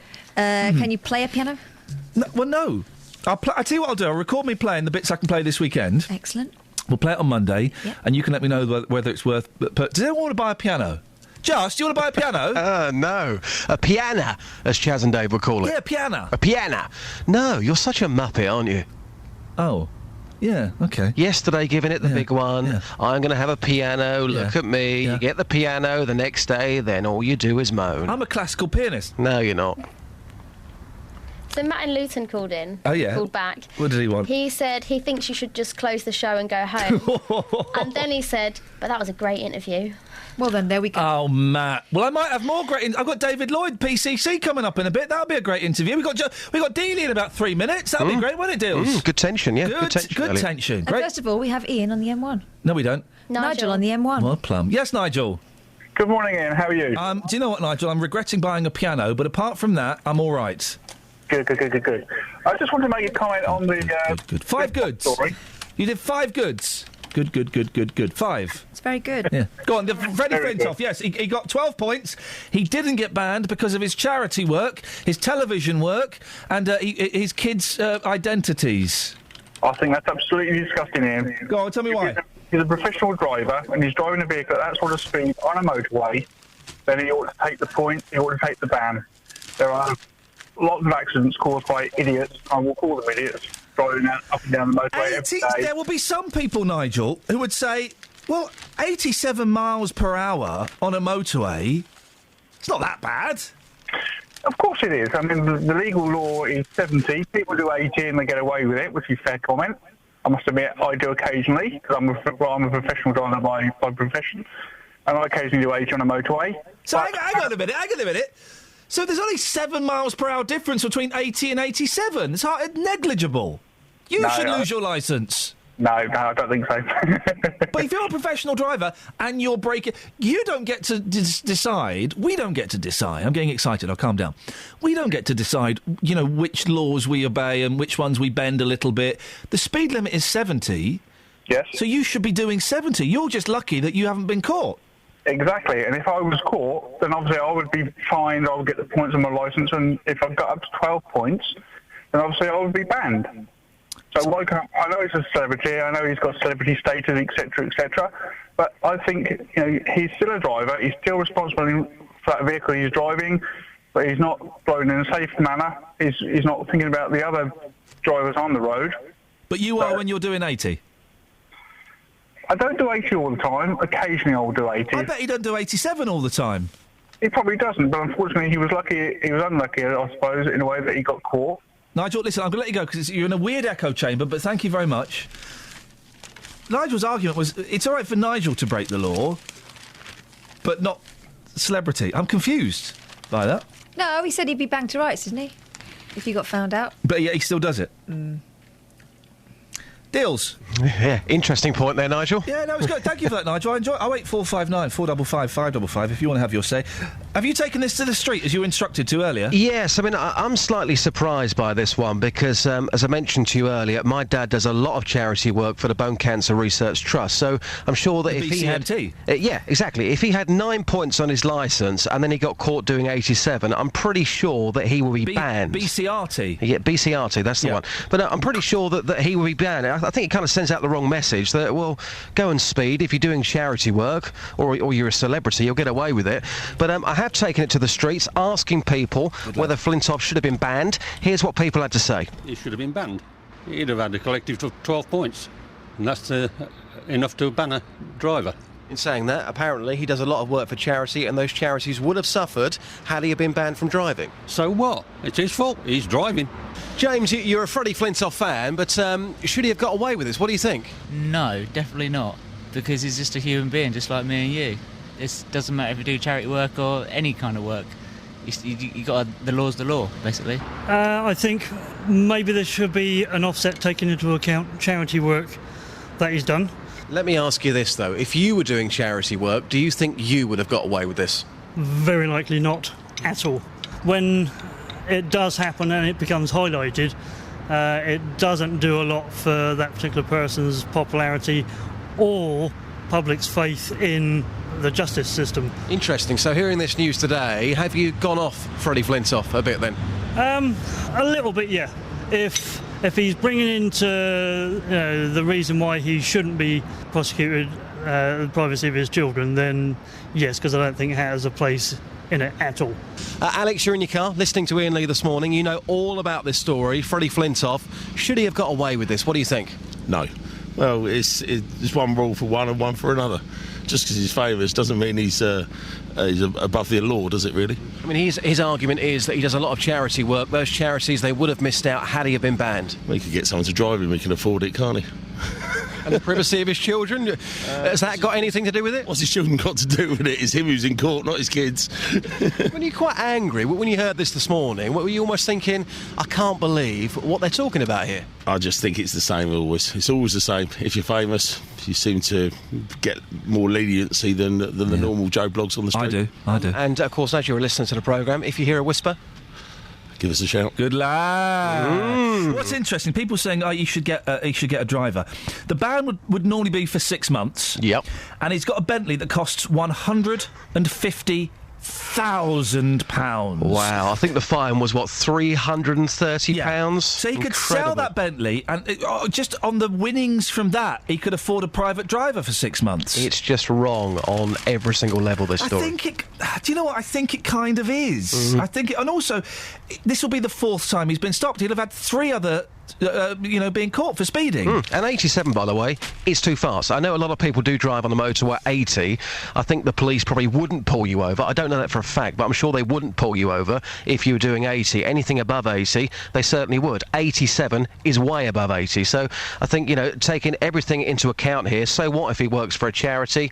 Unfortunately, you've been caught, and you should be banned. How's that? How's that? Can we have more Doctor Who things later on, please? Yes, I went to Aylesbury, the home of our big tour yesterday, talking about Peter Capaldi. Is he doing it for you? Peter Capaldi? Yes, it was an interesting afternoon. I got out of Aylesbury alive. It was a bit rough there yesterday afternoon. You'll hear that report after 8:30. Justin, is Peter Capaldi doing it for you, Kath? Pizza for Paulie. Travel news for beds, cards and bugs. BBC Three Counties Radio. In Watford, Gladstone Road and Queen's Road are still closed in both directions because of a police investigation and vehicle fire between Queen's Place and Stanley Road.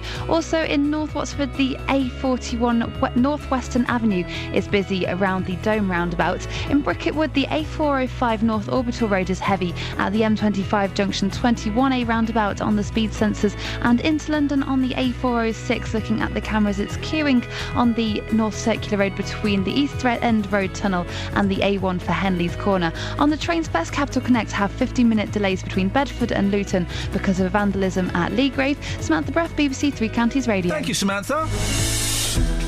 7:47. It's Friday, the 29th of August. I nearly made up a number there. I'm Iain Lee. These are your headlines on BBC Three Counties Radio. Hertfordshire Police says it's changing the way it records crime following a critical report by inspectors. A man has been arrested on suspicion of causing death by dangerous driving in Hemel Hempstead after a teenager was killed. And Luton has approved more than 300 new flats without any affordable housing, despite telling Central Bedfordshire to build more affordable homes. Let's get the weather. Here's Georgina. Beds, Herts and Bucks weather. BBC Three Counties Radio. Well, some bright skies out there to start off the day, but a little bit more in the way of cloud as we head through the afternoon. And there are some showers coming in from the west, but most of them should have faded away by the time they get to us. So I think most of us will have a dry day, but quite a breezy one with a southwesterly breeze and temperatures reaching 21 degrees Celsius. Now, tonight we've got some patchy rain. It's a fairly cloudy night altogether.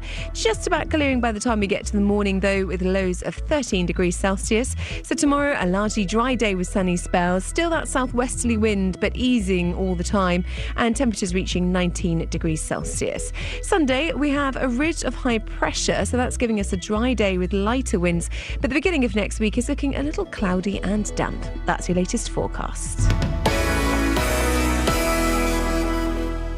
BBC Three Counties Radio's big tour of Beds, Herts and Bucks. Quite a pleasant market town. Well, it's at the moment a thriving town. It's certainly on the up. All this week, we're featuring Aylesbury. People work well together. There's a nice feeling. There are friendly people. People do smile at each other on the street. Nestling in the Chilterns, lots of nice countryside round, Inviting everyone to where you live. Very pretty with all the hanging baskets they've done this year. The big tour of Beds, Herts and Bucks. The bell came from the old Friary, which gives the name to the Friary Square in Aylesbury. From BBC Three Counties Radio.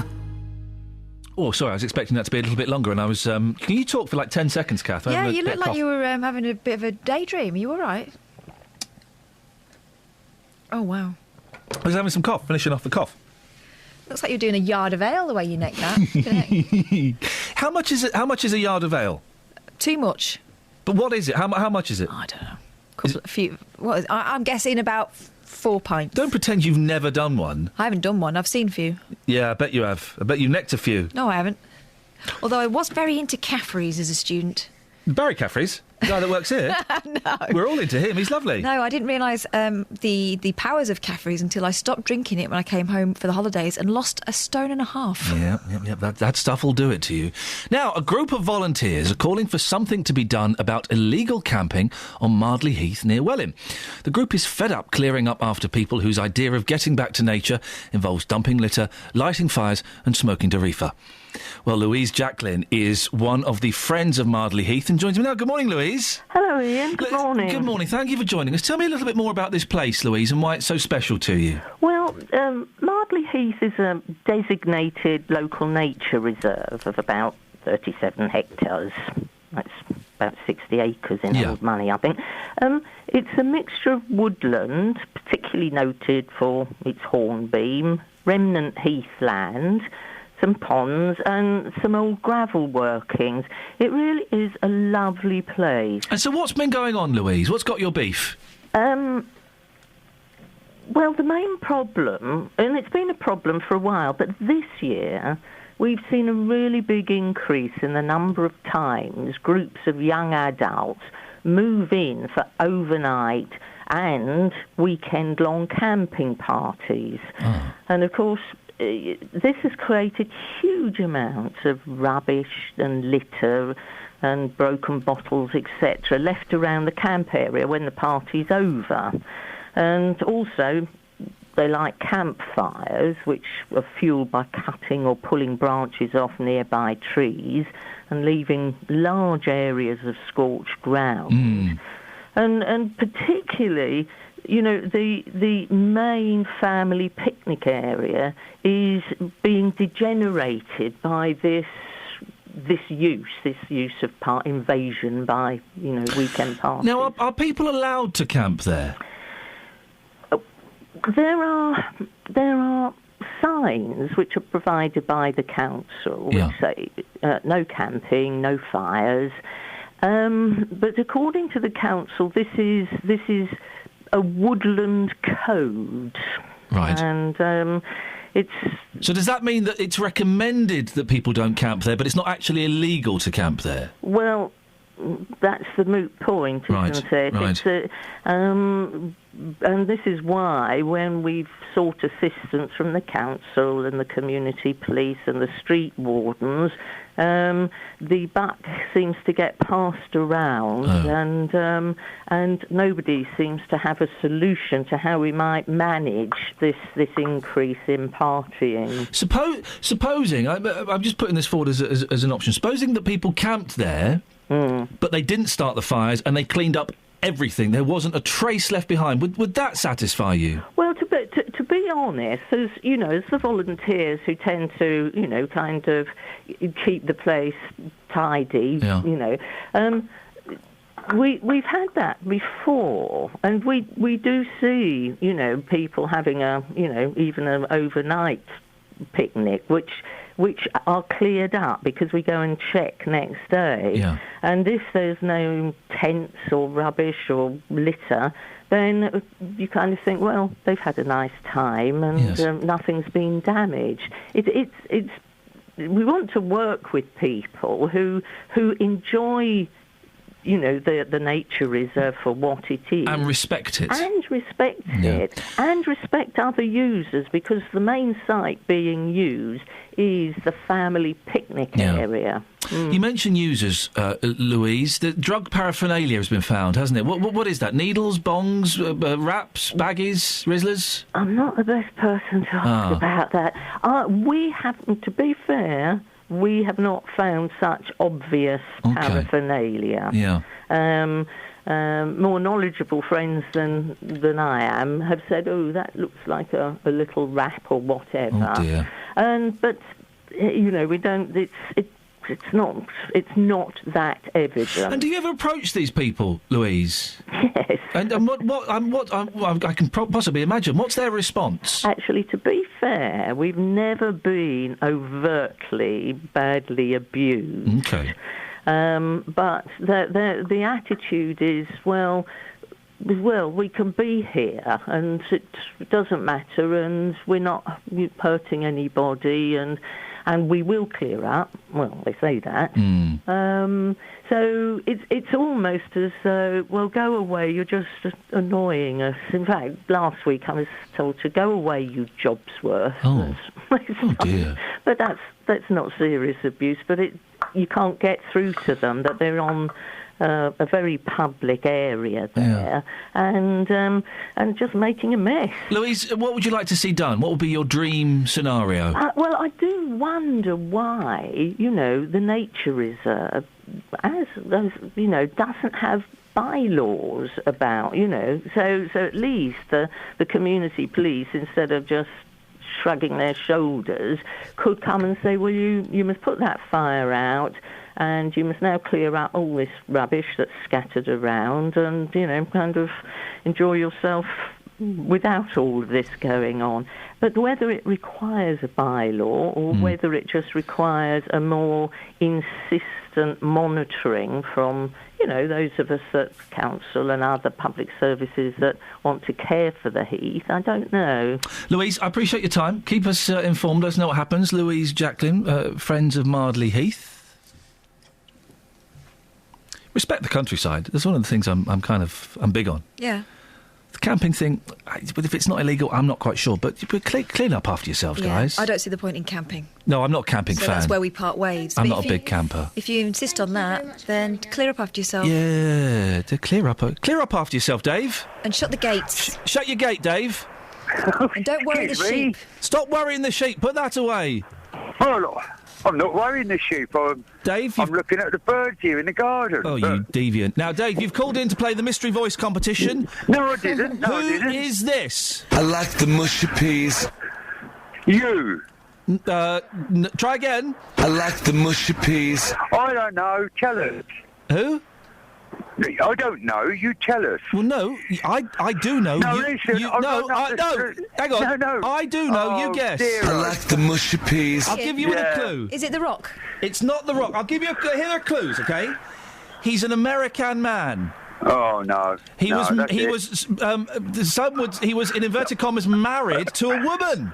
Oh, I don't know. He has a beard.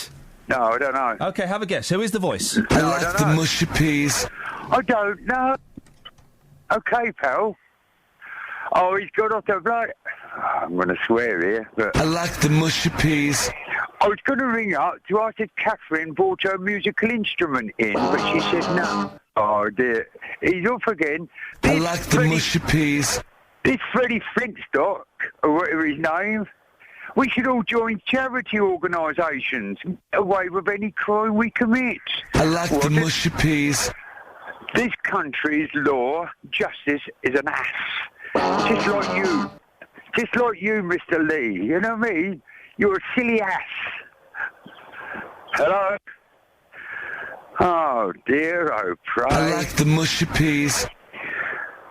Oh, I know who that bloke is now. Harry Belafonte. Is that it? I like the mushy peas. I like the mushy peas. What a hell mess this Three Counties radio is in now. A hell mess. Disgusting. No. I like the mushy peas. No. Oh dear, oh pray. Is it worth ringing up? There's Kelly mucking about as well. I like the mushy peas. But our lovely Catherine's so nice, you know what I mean? And that Justin, well, he's turned upon me as well. Hello, Cheeky. Hello. Whoopee, it's the Jubilee. I like the mushy peas. Travel news for beds, cards and bugs. BBC Three Counties Radio. In Watford, Queen's Road and Gladstone Road are still closed in both directions because of a police investigation into a vehicle fire between Queen's Place and Sutton Road. Also in Watford, Vicarage Road is heavy westbound near the A411 Exchange Road on the cameras. In Bricketwood, the A405 North Orbital Road is heavy around the M25 junction 21A roundabout. And in Boreham Wood, the A1 Barnet Way is queuing at the Barnet bypass by the Stirling corner. On the A406 North Circular Road in Finchley, it's queuing westbound between the East End Road Tunnel and Henley's Corner, and on the trains it's cleared up now after the delays earlier on. Samantha Bruff, BBC Three Counties Radio. Thank you, Samantha. Freddie Flintoff, should he got banned? 12 points on his licence, he got away with it. How? Why? Because of his charity work. Is that fair? Really? Local and vocal across beds, hearts and bucks. This is BBC Three Counties Radio.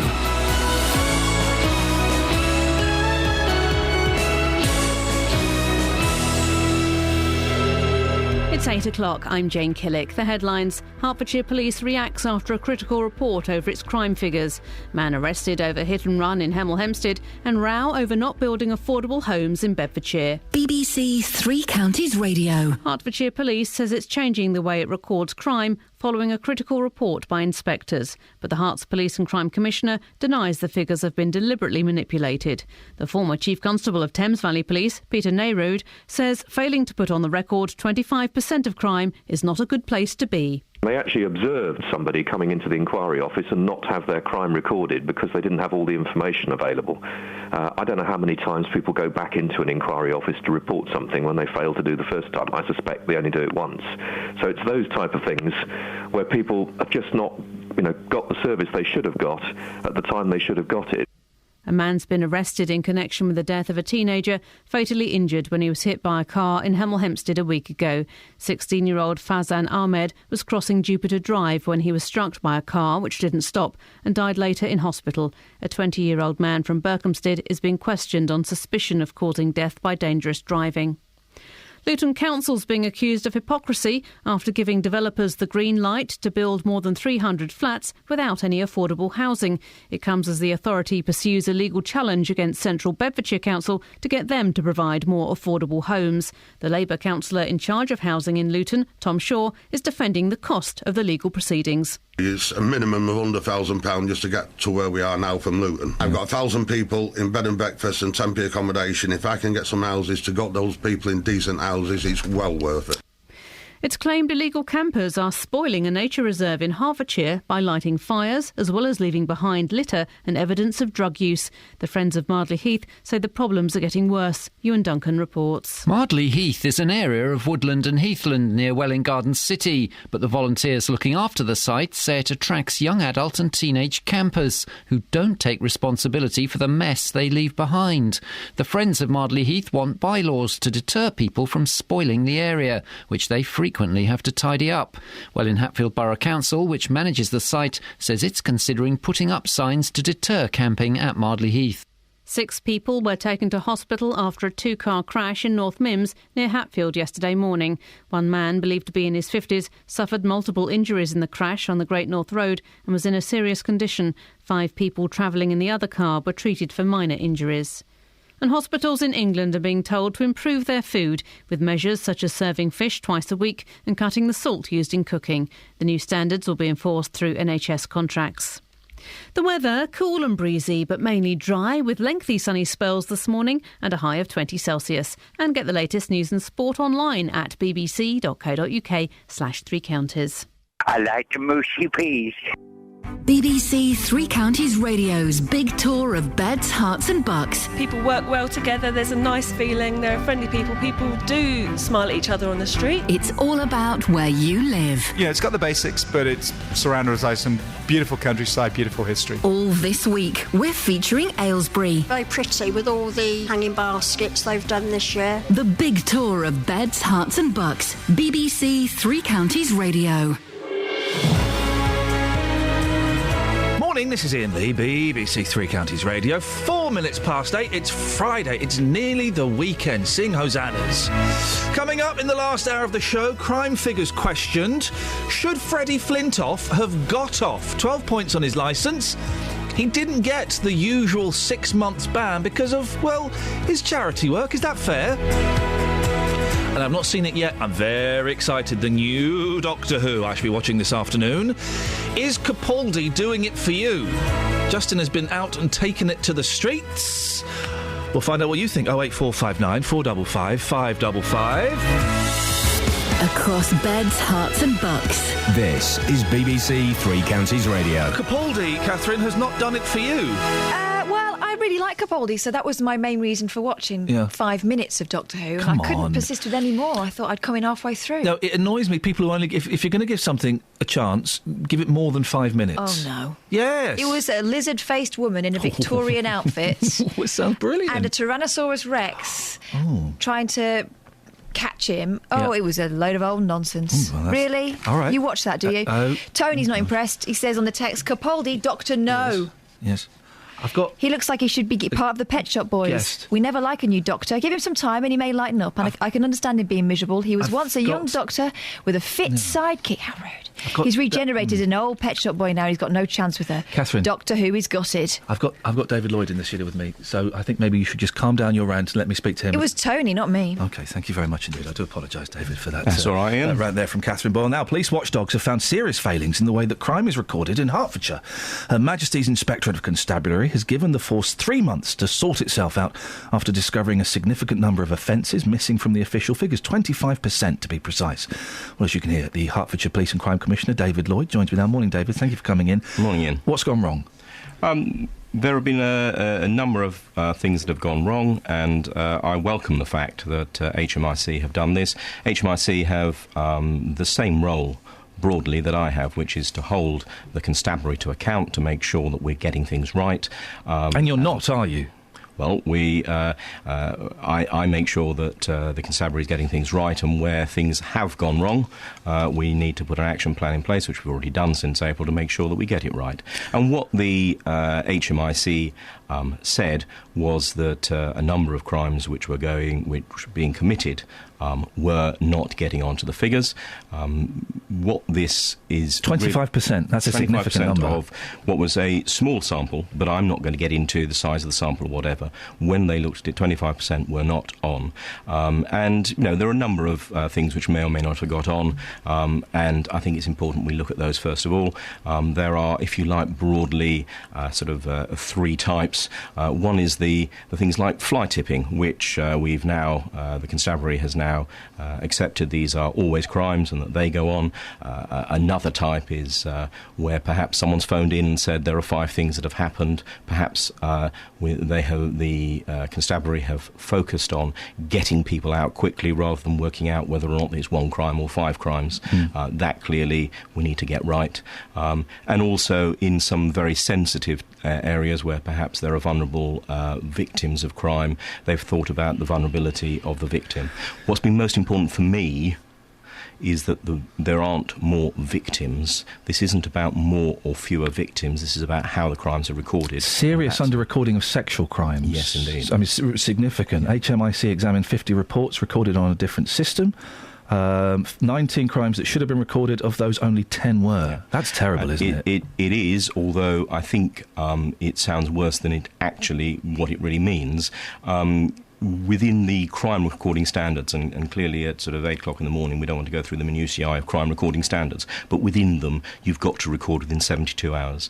Specifically around sex crimes, quite often what they were doing was actually getting more of the evidence and talking through with people. So the crime might not have got on within those 72 hours, and therefore it was a fail in terms of that. That didn't mean to say that the victim wasn't being seen, but for good reasons, not ill, they were looking to try to get the evidence out and to talk through with the victim. If a crime isn't recorded, then the victim support services aren't triggered, are they? So there will be some people, a significant number of people, who will feel that they have been let down and ignored. I don't think that the cases will have been that there will be people who have been ignored. This is about crime recording rather than support of victims. But they wouldn't have been supported. Well, if 25% were under-recorded, then those 25% wouldn't have been supported. They would have been supported in those specific sexual... but the 25% as a whole, that they wouldn't have been, would they? there is a danger with those 25% overall that they may not have got the support they should, and that is why, and you know that from the 1st of October, the Police and Crime Commissioner takes over victim support. It is important that they get the support that's required, and indeed, I welcome this because it means we focus more and more on the victim, not on the crime itself. And that is the really important bit. How do we make sure the victim gets the right support? That is the big difference that PCCs are making, which is putting victims at the heart of what they're doing. It's been suggested that you've been massaging figures to make yourselves look good. If it has been suggested, it's wrong. That certainly isn't the case. That's actually what HMIC said as well. HMIC, if you like, is the Ofsted of policing, and what they said is that this was not about massaging figures. These were honest mistakes, honest ways of changing things around, which were not about massaging figures. Certainly we're not. And if you go to the British Crime Survey, which you'll know because we've spoken about it before, is the one that I always look at, that says that Hertfordshire is a really safe place, remains a really safe place, and crime is low and falling. Well, because you have been in before and told us that crime is coming down, but if 25% of the crimes aren't being recorded, then can we believe the figures that crime is going down in Hertfordshire? Yes, indeed it can, because you look at that very independent survey, which the British Crime Survey is, and that tells us that crime is also falling significantly. Hertfordshire's a great place to live and work. It's a safe place to live and work, and I'm quite bullish about this. I think that if we get more crime on, that's a good thing if more crime is recorded, because it means that we are focusing even more on that. So, for example, when we find that fly tipping is now always recorded as an offence, it means that we are more likely to do something about it. I think that's good news. Compared to some other regions, it doesn't look brilliant for Herts. West Midlands figures, 461 crimes, only 12 went unrecorded. In Herts, 236 crimes, 60 were not recorded. You're quite right. I mean, I'm not here to defend errors which are being made. That's not my role. My role is to make sure that we get it right. From April, when this first of all came out, and you remember I started talking about this from April when this first of all came out, we have put in place an action plan which makes sure that these things are properly recorded. It is right and proper that I hold the Chief Constable to account to make sure that this is working properly. I fully expect it to work properly. It will work properly. There have been warning signals about this for a while, haven't there? In 2013, your own audit uncovered crime was not being recorded properly, spot inspections by HMIC. Why has it taken so long to react and fix things? Well, it hasn't. This isn't something which I'm saying we're going to be doing something from the 1st September. This is something which I said we have been working on well from April. We have actually retrained all of our workforce around how they record crime. This is really important, the way we're changing it. And what this is really important about, it isn't about whether or not a crime rightly gets onto the system or not. What this is about is whether or not a victim is properly listened to. And that's what is really important for me. And I think that we are getting there. Can I read you a text from a listener? Pat has texted in. Hope you're sitting Pat. down. Pat has texted in. Again? Yes. He always does. Pat's a fan, or not. Our PCCs are certainly proving they're not up to the job. Look at Ollie Martin, suspended from his own political party for breaking confidentiality. Rotherham's PCC for failing the children under his watch, and also as a councillor with responsibility. And David Lloyd, Herts Police, failing to record crime. One thing in common, they are all politically motivated. Politics and the role of PCC does not work, hence the role should be free of politics. There was also I guess you'd call it a by-election in Birmingham and the West Midlands recently, the death of Bob Jones. Only 10% of the electorate turned up to vote. The PCCs have been in the news the last couple of months for the wrong reasons, haven't they? They have been in the news the last couple of months because the role is a big and important role. Clearly, there are two or three things coming from different sides there. The low turnout is really unreasonable in West Mids, but frankly, that's what's likely to happen if you have a by-election in the middle of August. So, I think it is really unfortunate that it was a low turnout, but it's actually the sort of turnout you would almost expect to get in a by-election for anything in the middle of August. So we've got to change how that happens. Are the PCCs an experiment that has gone wrong? I don't think so. I think that what the PCCs do is put at the heart of policing the views of the public, that we can hold to account the Chief Constable, that you get the policing that you want in your area, you can vote for the type of policing you want, and more to the point, you can vote for the sort of crime reduction you want. And actually, if you don't like it, you can get rid of the person who's done that at the end of his 4 or her 4-year term. At the end, not quite easily during the middle. Like any other role. But it's really important you can get rid of them at the end of those 4 years, and I think that is the key thing, because you can hold to account in a way that you couldn't when I was chairman of the police authority. You couldn't get rid of me. OK, so finally, David, just to reassure the residents of Hertfordshire that the changes have been implemented, crimes are being recorded now that were perhaps missed before. Crimes are being recorded which weren't being properly put onto the system before. They are now. I will continue to hold the Chief Constable to account over this. This is important, and the most important thing of all is that we live in a safe place. It still is a great place to live and work. There are no more victims because of this, and we're making sure that even more people are having their voice heard, and I put the victim at the heart of everything that happens. David Lloyd, thank you very much. Always a pleasure. Hertfordshire's Police and Crime Commissioner David Lloyd. 08459 455 555. BBC Three Counties Radio. Let's get the travel. Travel news for beds, cards and bugs. BBC Three Counties Radio. Checking the M1, and there are no delays at the moment to report. In Watford, though, Gladstone Road is still closed in both directions between Queen's Place and Stanley Road for a police investigation. And also Stevenson's Way out of town is looking slow at Junction 5 for the M1 on the speed sensors. On the A405 North Orbital Road at Bricket Wood, it's heavy around the M25 Junction 21A roundabout, and in Boreham Wood on the way into London, the A1 Barnet Way is queuing at the Barnet bypass southbound at the Stirling corner. If there are problems reported on the train, Samantha Bruff, BBC Three Counties Radio. Thank you, Samantha. 8:16. Friday, the 29th of August. I'm Iain Lee. These are your headlines on BBC Three Counties Radio. Hertfordshire Police says it's changing the way it records crime following a critical report by inspectors. A man has been arrested on suspicion of causing death by dangerous driving in Hemel Hempstead after a teenager was killed. And Luton has approved more than 300 new flats without any affordable housing, despite telling Central Bedfordshire to build more affordable homes. BBC Three Counties Radio.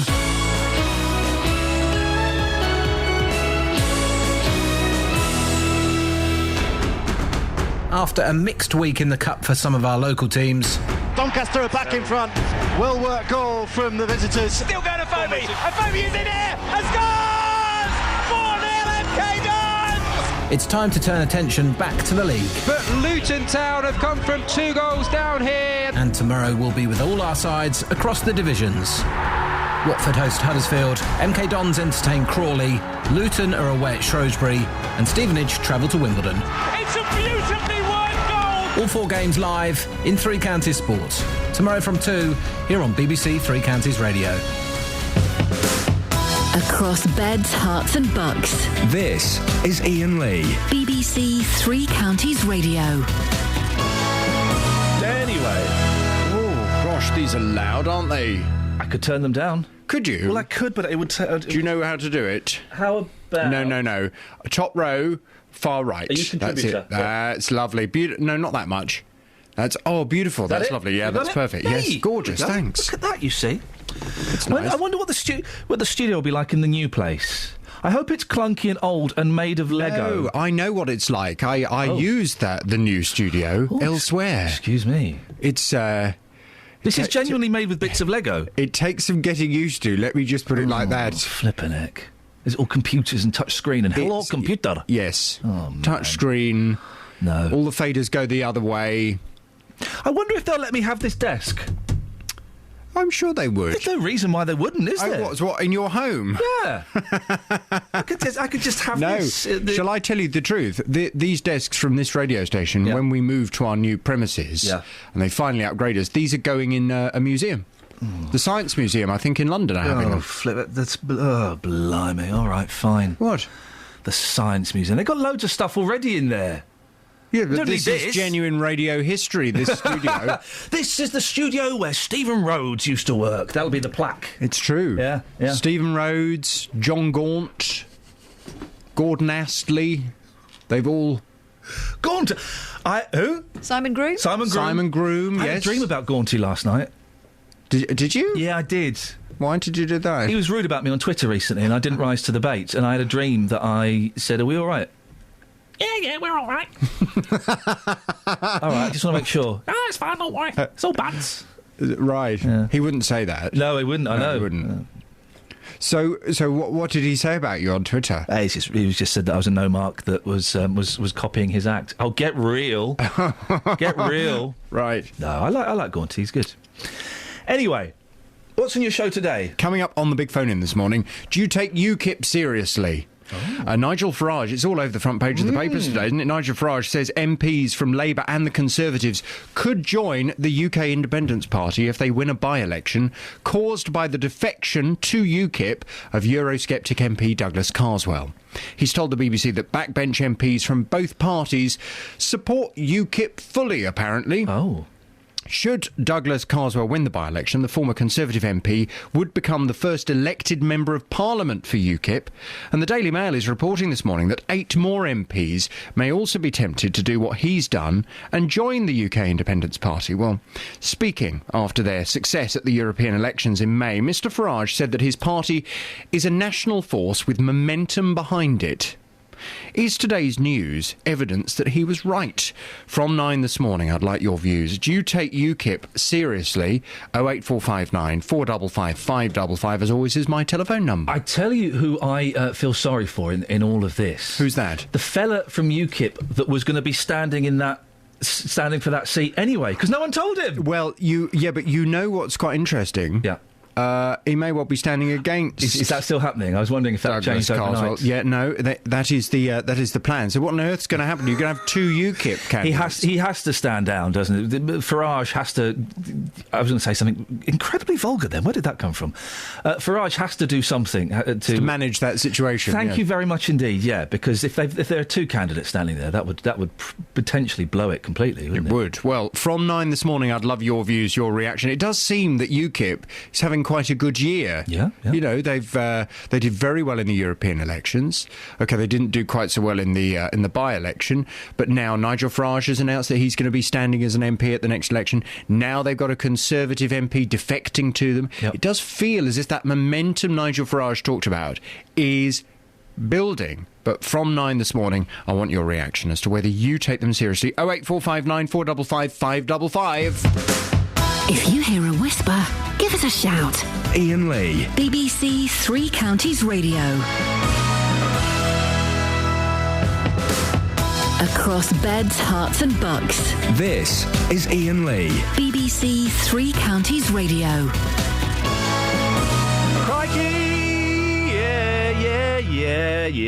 Yeah. 08459 455 555 is the phone number. Harry Belafonte. Oh, that's better than I was expecting. What a hell of a mess this Three Counties Radio is now. Isn't it just? Lots of texts of support coming in for Dave Luton, which is wonderful. 08459 455 555. Freddie Flintoff. Why is he called Freddie? Because his name's Andrew. I only found this out recently. His name's Andrew Flintoff. And yet we're doing what we do with Boris Johnson. We're calling him Freddie, bless you. We're calling him Freddie Flint. I don't get it. Why is he called Freddie, Kath? There's a Flintstone. What? Flintstone. Yeah, that's Fred Flintstone. Yeah, well, that's what his mates used to call him. So, but he's Freddie Flintoff, yeah, and that other guy is Fred Flintstone. Yes. It's not the same. Well, that's how nicknames work, my friend. Well, no, my friend. If you're going to take that tone. What tone? Friendly tone? Freddie tone. Really? I like it when I make her laugh like that. Well, it's very easy to make Kelly laugh. Well, yes, admittedly it is, yes. But, no, that was a genuine laugh. Don't be mean about Kelly's laugh. I'm not being mean about you. By the way, guys, if anyone wants to start a band and call it Kelly's Laugh, you can have that one. Or you can do a song, an acoustic guitar song. I saw Kelly's laugh and it made me cry. Oh, that took a dark tone. I could play cowbell. Hey, where's your squeeze box, love? At home. Catherine's got a squeeze. Bring it in on Monday. I will. I'll bring my piano in. No, you won't. I won't. It's a piano. Why have I got a piano? Get that man who delivered it again. It was very odd. He just did it all on his own. I've never seen anyone yank a piano around so violently. I was thinking, I've paid a lot of money for that. Anyway, I've got a piano now. If anyone wants to come and have a sing-song, I'll have a sing-song at the weekend. Guys, Guys? Bueller? Oh, really? Peter? Hi. Do you want to come round to my house for a sing-song at the weekend? If you're singing decent songs. Well, yeah, what, a bit of Lady Gaga? The Beg your Kaiser Chiefs? pardon? What? Lady what? Lady Gaga. What did you say? Lady Pardon. Okay, thank you. Yeah, do you want to come around and sing a bit of paparazzi, paparazzi? No, I don't think so. What would you like to sing, Peter, at my sing-song? In your sing-song? My sing-along sing-song. Probably one of the earlier ones. Rock around the clock, maybe.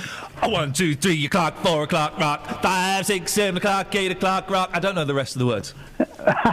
Well, you should have been there when people were dancing in the Odeon. Oh, when for Kate Bush? When Rock Around the Clock came on the film. Oh yeah. It was the first time ever they really switched from ballroom to rock and roll. Here's the thing about they danced in the Olds and the Odeons. Here's the thing about Bill Haley is everyone, because no one saw him. Obviously, that song was used in a film, and it was like it became a massive hit, and everyone thought, hey, this guy's the front runner of rock and roll. And then he came and did a tour of the UK, and everyone went, who's that fat old bald man?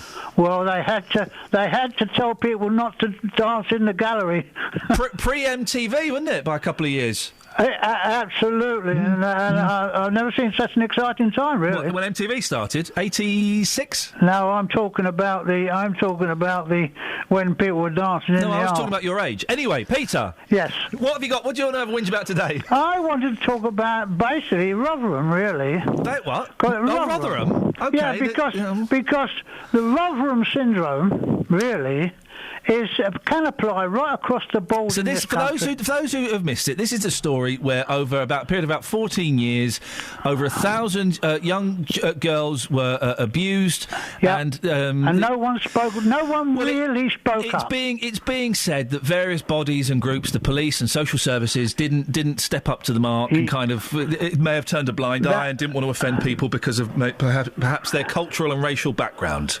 Yes, but people didn't step up to the mark. That's exactly it. That's what I'm saying. Right. And at the moment, well, right through recent years, people are not stepping up to the mark because, from the media, for instance, if they're frightened of being called left, they're frightened of being called right, they're fellow travellers, they're frightened of being called, and they don't raise subjects that maybe the various governments might not like. Well, the thing is, and I'm going to tread really carefully around this. No, I have to. That's the syndrome. That's part of the syndrome. I don't want to end up in court. Peter, if we were having a pint somewhere, I would talk frankly and freely, but I don't want to be sued, you don't want to be sued, right? No.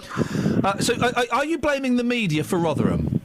No, not at all. I'm saying what they fail to realise is they've got a similar syndrome. But the thing is, just to break in, if you were going to blame the media, it was one journalist not letting the story go that allowed this all come out. You know, it's come out too late, but it's come out at least. No, I'm not blaming you for the story. Right. Me. I say the media has also got the syndrome.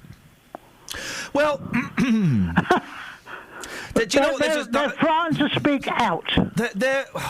There's a story I can't talk about. Okay, well, I can't talk about it because I don't want to get sued, and there are legal reasons why we can't talk about certain stories. Of course, as you know, Peter, can you give us a call in 6 months about this? Well, I've been raising things like this for several years, and people don't listen. Yeah, I know. It's a tough one. Absolutely, Peter. I appreciate your thoughts. I'm going to step away because there's a story I want to talk about. Obviously, I can't. You know I'm alluding to, of course. Give us a call in 6 months about this and remind me, and then we'll have the conversation. But sometimes the media is accused of not doing enough, and sometimes the media is accused of doing too much and being overzealous. And I nearly said we, they can't seem to get it right. Mm. We don't get leaned on. I can't think of an example of me getting a call from on high saying stop talking about that. But you would say that because you are part of the conspiracy. Okay, well, I'm being honest. But also, it wouldn't be, well, in that case, but also it wouldn't be you that was getting leaned on, it would be the bosses that were getting leaned on. Yeah, but they'd have to pass the message on, otherwise we'd be talking about all sorts. But they would stop the stories getting to you. We're like minnows in the ocean, man. We don't count for nothing. Mm. Wow, turns out that we're just puppets. Oh, completely. We're media. We're media puppets. You can be Andy Pandy, and I'll be Luby Lou. Kels could be Kevin the Gerbil. Doesn't get the reference. Can I be someone else? I know Luby Lou and Andy Peters. Travel news for beds, cards and bugs. BBC Three Counties Radio. In Watford, Gladstone Road is still closed in both directions because of the vehicle fires between Queen's Place and Stanley Road. And into Watford on Pinner Road, it's looking heavy on the speed sensors around Lower High Street and the Bushy Arches. On the A405 North Orbital Road, they were just hearing that it's clearing up there at the M25 Junction 21A roundabout. And there's no reported problems at the moment on the trains. Samantha Bruff, BBC Radio 3 Counties. Across beds, hearts and bugs. This is BBC Three Counties Radio.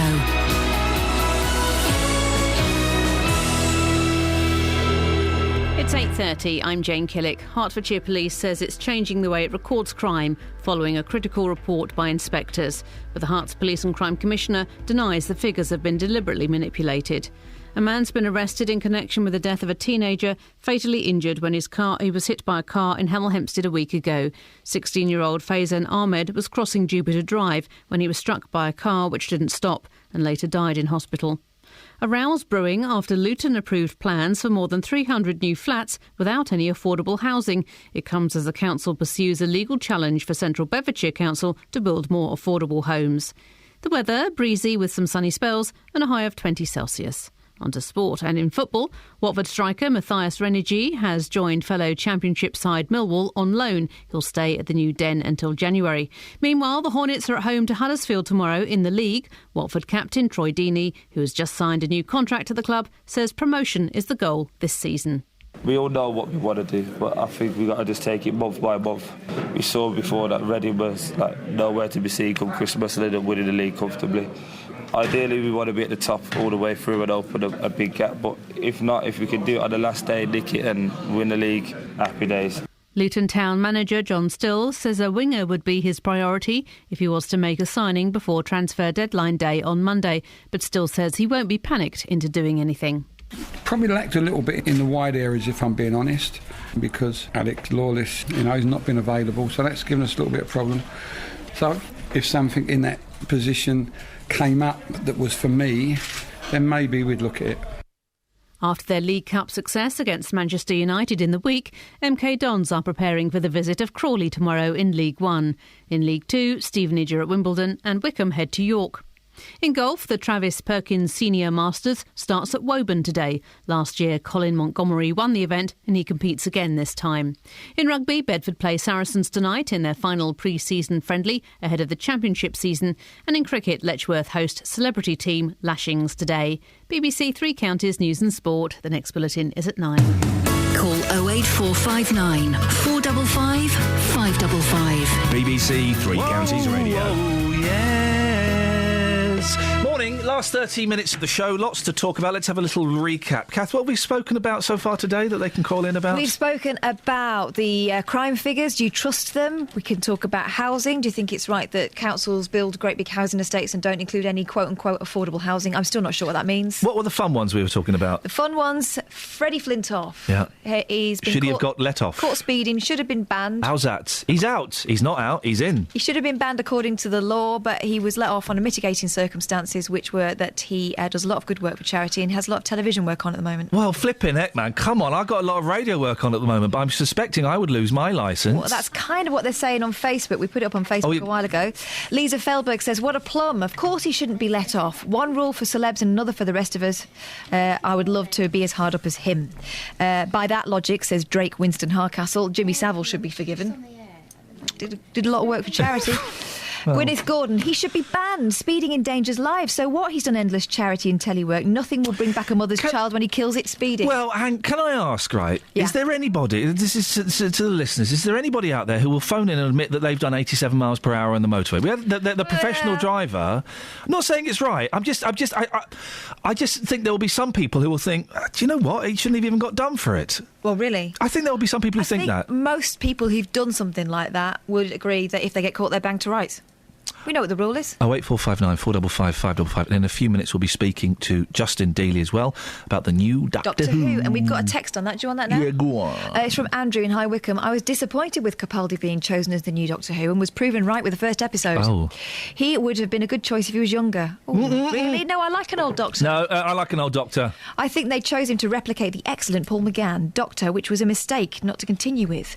One redeeming feature was his outfit, but talking to a dinosaur, that really damaged the reputation What of the a usually hell? very good programme. He spoke to a dinosaur? That's crazy. Everybody knows dinosaurs can't speak. They're never going to speak. Wait, can't never get speaking dinosaur. What the hell is that going about? Boy, you're crazy. Wow, Richard Pryor. I didn't know you No, could I do wasn't Richard Pryor. being Richard Pryor. I was being an old country bumpkin from the southern states of America as the General Lee goes past. Well, if you were to throw a few...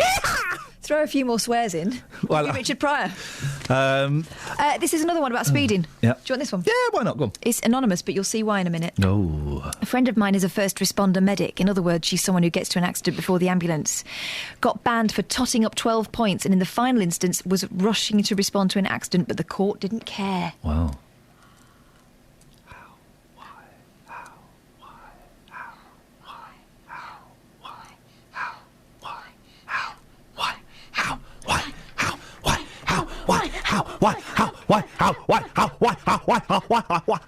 I don't know how or why. Maybe they do. 08459 455 555. Amanda Black. Hiya. Good morning, Amanda. Good morning, Ian. Now, listen. Catherine. Hiya. All right. Don't speak to the staff.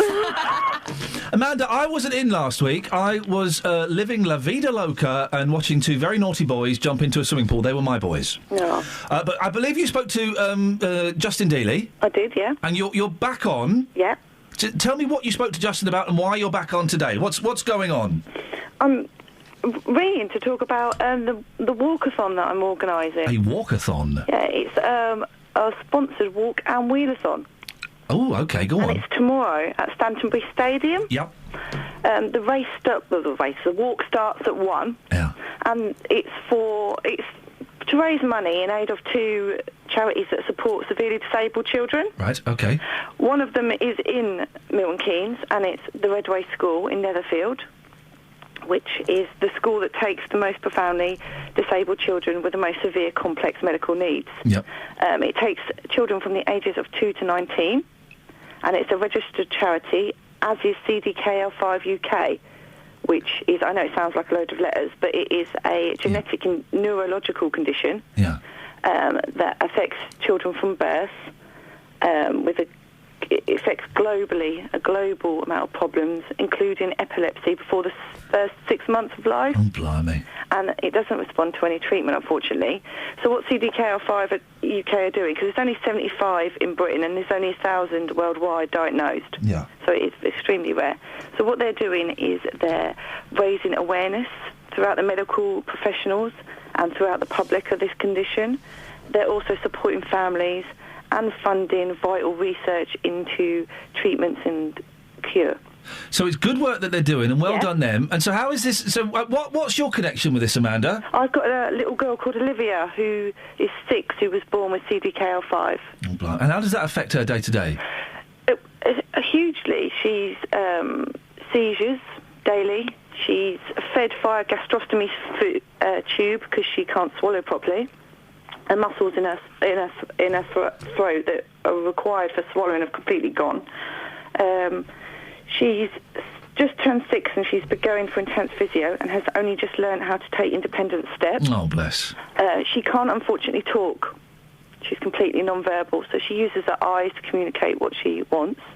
She's lovely. I bet she's adorable, really, isn't she? Yeah, she can light up a room. She's such a little fighter. But... and she also attends the Redway School. Amanda, if people want to get involved, if people want to help out, what can they do? Where do they go? They can come along. It's free to get in. There's bouncy castles, face painting, a bit like a big family fun day. There's a barbecue, there's music, there's child entertainers. It's just come along and, take part. Amanda, listen, it sounds like you're doing a cracking job. Lots of love to Olivia, and I hope you raise lots of cash tomorrow. I hope so too. Good luck. Well done. Thank you very much indeed. There we go. 08459 455 555. Justin. Morning, boss. Morning, boss. How are you? Yeah, I'm all right. You're right. Yeah, boss, I've got a question. Yes, sir. Chucking lots out this morning. Yeah. I was in Aylesbury yesterday, the home of our big tour. Yes. Has it gone downhill, or is it just me? Because I felt under threat yesterday in Aylesbury. The big tour? It was a bit rough. Oh, you mean Aylesbury? Yeah, Aylesbury, well, yes. I've not been to Aylesbury for a while. When I was a lad, Aylesbury was considered to be very, very posh. I mean, yesterday in the town centre, a lot of attitude towards me, a police presence, and to be quite honest with you, I'm just going to be honest, I felt a bit uneasy. I was quite happy to leave. Now, Aylesbury to me, when I was growing up, like you, was deemed to be quite posh. Yeah. So has it gone downhill, or is it just me? Well, I don't know. Let's put it out there to the residents of Aylesbury and indeed anyone who may have been to Aylesbury. Has it gone downhill a bit? 08459 455 555. Just a quick reminder, we're also playing Guess the Mystery Voice. This is the Mystery Voice. I like mushy peas. Who is that speaking? Give us a call if you know the answer. And Justin!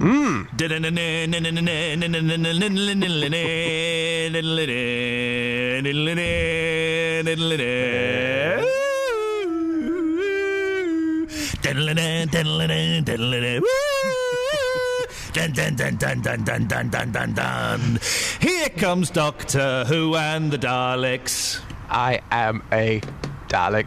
Exterminate the Dealey! Exterminate that Dealey! Exterminate Lee first. Dealey must be exterminated! Destroy Dealey! Very good. Yeah, some fun with it. Not the words I'd use to describe that. Hey. Anyway, Just, you've been out and about, getting the word on the street as to what people think about Capaldi. Yeah, Peter Capaldi, the new Doctor, his first appearance last weekend was watched by 7.3 million people. You think he's going to be a fantastic Doctor. I'm going to watch it today, but I am very, very excited. Doctor Who just got serious again. Yeah. I mean, those 7 million people, are they going to be going back tomorrow? It's on BBC One at 7:30. A huge talking point amongst fans about Capaldi. So I've been in Aylesbury, the home of our big tour this week, asking people, does Peter Capaldi do it for you? Ian, here's what happened. Peter Capaldi, reaction on his first performance, sir? Not a care. Don't really care. What about Peter Capaldi, the new Doctor Who? Who cares about Doctor Who? I don't care about Doctor Who. You're about to offend thousands of people on our radio station. How does that make you feel? I don't care. How does that make you feel? Just get out my face. Yeah, I think he's good. Yeah, I think he's certainly gives it a bit more gravitas than the previous guys, and it seems to be going in quite an interesting direction. I think it'll be a bit darker. I just hope they can sort the writing out, because it's all a bit confused at the moment. So yeah. Here's a man with a Manchester United cap on. Sir, from Ian Lee's Breakfast Show, if you hear a whisper, give us a shout. Peter Capaldi. What did you make of Peter Capaldi last weekend? I think he's a very, very, very good actor, so I think he'll do very well in the role. You know, I really do. You know, he's a class actor, you know, he's a proven artiste, you know, so... Hey guys, from Ian Lee's Breakfast Show, if you hear a whisper, give us a shout. Peter Capaldi, what do you think? Yeah, Aylesbury's good, yeah. No, Peter Capaldi. Oh. That's the new Doctor? Yeah. Any good? I don't know. No. Peter Capaldi, is he working for you? No, I don't know. No. He's the new Doctor? My doctor is Dr. Kenton at Oakfield Road Surgery. Yeah, Peter Capaldi's the new Doctor. Ah, I see. There you go. Obviously not very well received in Aylesbury. Not too many people know who he is, boss. Gosh. I know. You really are. As Scott Bowks texted me earlier on, that was a Dealey masterclass. All I do is take these things to the street. We never quite know what's going to happen.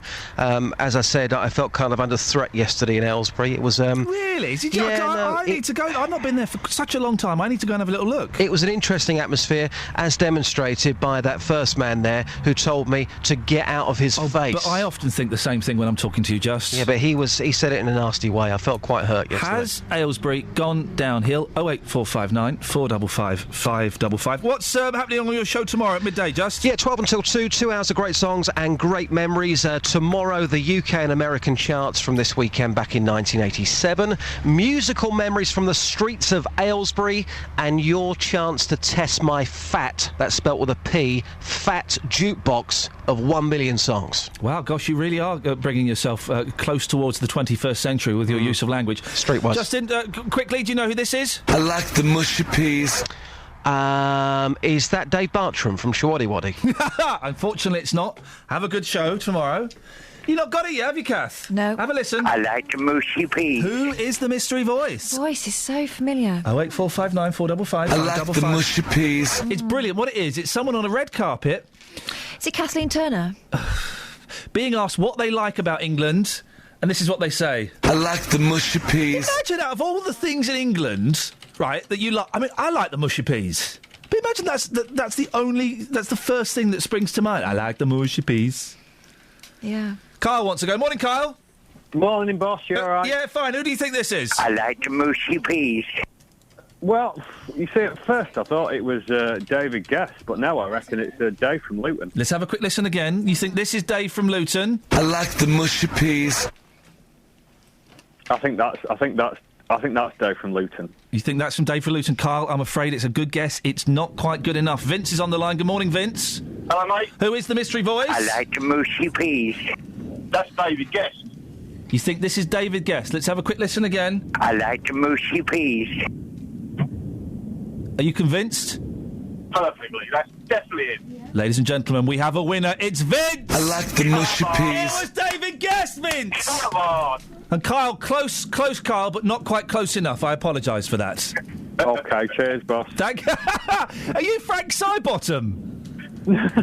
No, I was more impressed with your version of the Doctor Who theme, and I was just thinking, have you ever actually heard it? Nice one. Fair play, Kyle. You own me there, mate. Have a good weekend, Kyle. All right, cheers, mate. Vince, thank you very much indeed. It was David Guest, Kath. Well, it's David Guest who needs to suck a tune or something. Had a sore throat, didn't he? I don't think that was very fair. It sounded more like Liza Minnelli.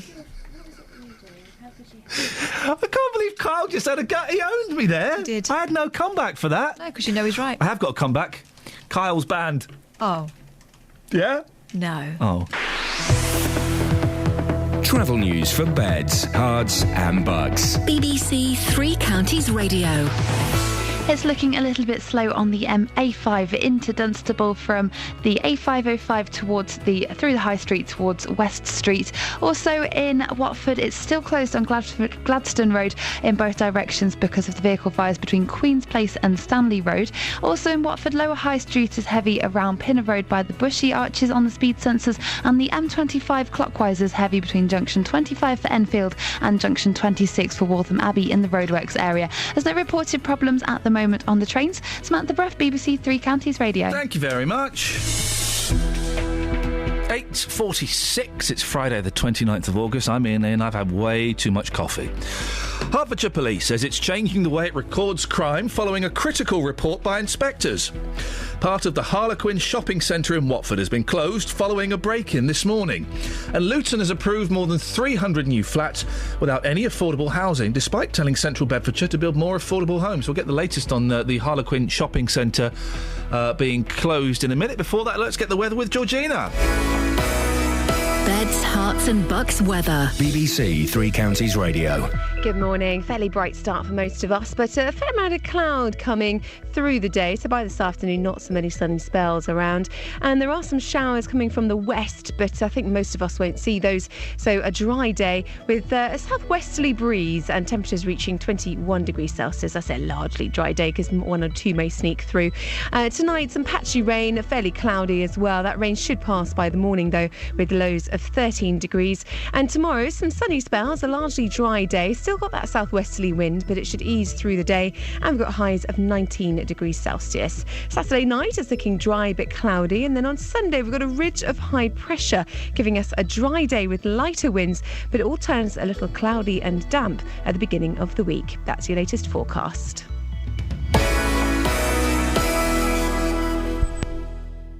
Hey, what's happened with the Harlequin? The Harlequin Centre, something's happened, and I can tell you about that now. I can tell you, there were some cars set on fire, but then also there was some jewellery stolen from one of the shops in there. They can't rule out the idea that they might be linked, those two incidents. Happened in the early hours of this morning. So I've been on the phone to the Harlequin this morning to find out what's been going on because we heard that some of the centre had been closed. Yeah. They told us that police arrived very soon after the alarm was raised in the early hours this morning, about 2 o'clock this morning. They were told a robbery was taking place in the shopping centre by 4 men wearing balaclavas who'd broken into the windows of Beaverbrook's Ernest Jones and Swag, another place. They made off with jewellery and watches. At the same time, there were fires at vehicles in Gladstone Road and Queen's Road. Diversionary tactic, maybe? Well, who knows? I mean, let's not get carried away. No. We just know that this is what's happened. Gosh. Now, it's affecting the traffic this morning, so if you're caught up in that around Watford, now you know what it is. Police are still on the scene, and they'll give us a shout as soon as they can work out exactly what they can tell us. If they hear now. a whisper, they can give us a shout. Exactly. And by the way, if you're in the area, maybe you're a shopkeeper there, you live around the corner, you live on one of those streets, give us a call. What have you seen? What have you heard? The important thing from Harlequin was that no one has been hurt. There we go. Fantastic. Kelly? Hello. Did your stomach rumble during that? Did you hear that? Yeah, and your microphone wasn't even on. That's amazing. Do it again, I think. No. It's a shame you can't control it. Isn't it? Isn't this weird? That's one of the few things you can't control in your body, your stomach rums. No. No, not at all. Anthony's on the line. Morning, Anthony. Morning, Ian. How are you? I'm okay. It's the weekend in 10.5 minutes, and as soon as this show's finished, I'm going to go home and sit and look at a piano I spent a fortune on and think, why on earth did I buy a piano? It's a ridiculous idea. You might want to try and get the notes for the Doctor Who theme in the right order as well. Why is everyone phoning me up to cheek me for singing the Doctor? I was doing it perfectly. Yeah. In the words of Morecambe and Wise, you played all the right notes, just not in the right order. Thank you very much. It was a jazz interpretation. Anthony, what do you want to plug? Well, firstly, I was going to plug Esmo's All Stars again. Oh, yes. Haven't spoken to you for a while. Yep. Still waiting for your donation, by the way. Now, listen, I've looked into this. You've got to set up a proper charity bank account. We've got a proper charity bank account. But it's just like, is it a registered charity? It's a registered charity in about 3 weeks' time. Tell me when it's a registered charity and I'll put 50 quid in. Right, fantastic. Right. We're trying to plug the black tie event we've got at the Checkers in Western Turville in 2 weeks' time. Yeah. We've got some amazing prizes from a 5-night holiday to Morocco. Oh, blimey. We're actually an expedition up one of the mountains. Oh, crikey. The Samaritz Hotel in Cornwall has donated a weekend there. Anyone knowing the Samaritz Hotel will know how exclusive that place is. Swanky. And we've even got prizes from Sophie Dahl, Jamie Cullum and David Williams. Hey. So yes, we've got some pretty epic prizes for our auction. We just need to sell the last few tickets. Well, if people want to get tickets, where do they go, Anthony? They go to Esme's All Stars, which is www.facebook.com/Esme's All Stars, which is ESMESALLSTARS. And if they want to donate to Esme's All Stars, it's gofundme.com/Esme's All Stars. Anthony, but listen, best of luck. Always good to hear from you. Thank you very much for that. Peter's on the line. Morning, Peter. Good morning, Ian. Peace be with you, brother. Are you going to phone up and have a dig at my Doctor Who theme? No. Good. Have not got a television, so I wouldn't know who Doctor Who is. I am. I'm yay close. Well, I'm not going to get rid of my TV You're now. You're gabberflasted, aren't you? I'm gabberflasted. No, I nearly cancelled my subscription to a television service provider. I won't say which one it is, but if you look up in the air, then you might see the sky. Ah, yes. Wise decision. But I didn't cancel it because I phoned up to cancel it, and they said, "I'll tell you what we'll do. We'll take 15 quid a month off." And I went, "Oh, that is outrageous." Yeah, let me think about it. And then I went back and said, "Is there any flexibility on that?" And they went, "What do you mean?" I said, "Well, can you make it even cheaper?" They said, "Okay, yeah." So I'm now getting it. I'm getting my all my services for half price. I can't be bad. No, and the thing that annoys me about, because they do this with TV companies, with phone companies, with all these things. If you threaten to leave, you get put through to retention. Yeah, but the times I've done it, they've gone, "Okay, bye-bye." Well, you get put through to retention, and what I think is, why don't they just offer you cheaper prices? Why doesn't everyone have cheaper prices? Why is everyone paying half price? I changed my phone, my contract, my 2-year contract with my phone is coming to an end. I phoned up to say I want to go somewhere else. Well, they offered to give me, they said, we're going to give you a super SIM. So it'll be half your monthly charge and you get double your phone calls, your texts. And I was thinking, why didn't you offer me that anyway? You plums. Anyway. Peter, sorry, a little rant there. What would you like to say? Wonderful consumer advice. Thanks very much. He's so kind. Yeah, exactly. And if I was doing the consumer show, I'd go for Compo, Peter. I'd be getting you guys Compo, all right? Thank you very much. I don't know why I don't bother with that. I love the Compo. Anyway, Peter, what would you like? Freddie Letoff. Yes. What a terror. Yeah. We've all given to charity, be it pence, pounds or whatever. So He gives his time, Peter. He gives his time, and his time is worth more than yours and mine put together. Is it? Oh. Is it? Is it? Yes, it's a big question mark here. We're all on this earth, we're all breathing air, and we should all be living with each other. And there are rules laid down that we must abide by. And if we're not going to abide by those rules, obviously there is a... What are you two doing? We're living together in harmony. They're hugging each other, Peter. They're taking the mick out of you. No, we weren't. Oh, dear, oh, we were dear. joining in. We're sharing the love. I just wish I was there. Yeah. It's almost like you are. He has raised £800,000 over 7 years for Alderhay Children's Hospital in Liverpool. That's And very he plans to increase it to £1 million. Well, the best of luck to him, but even so, he should keep his speed down and... Would you deny another £200,000 to Alderhay Children's Hospital in Liverpool? No, I would not. Well, then he should keep his licence. Well, I suppose so, but there again, he's got to abide by the rules.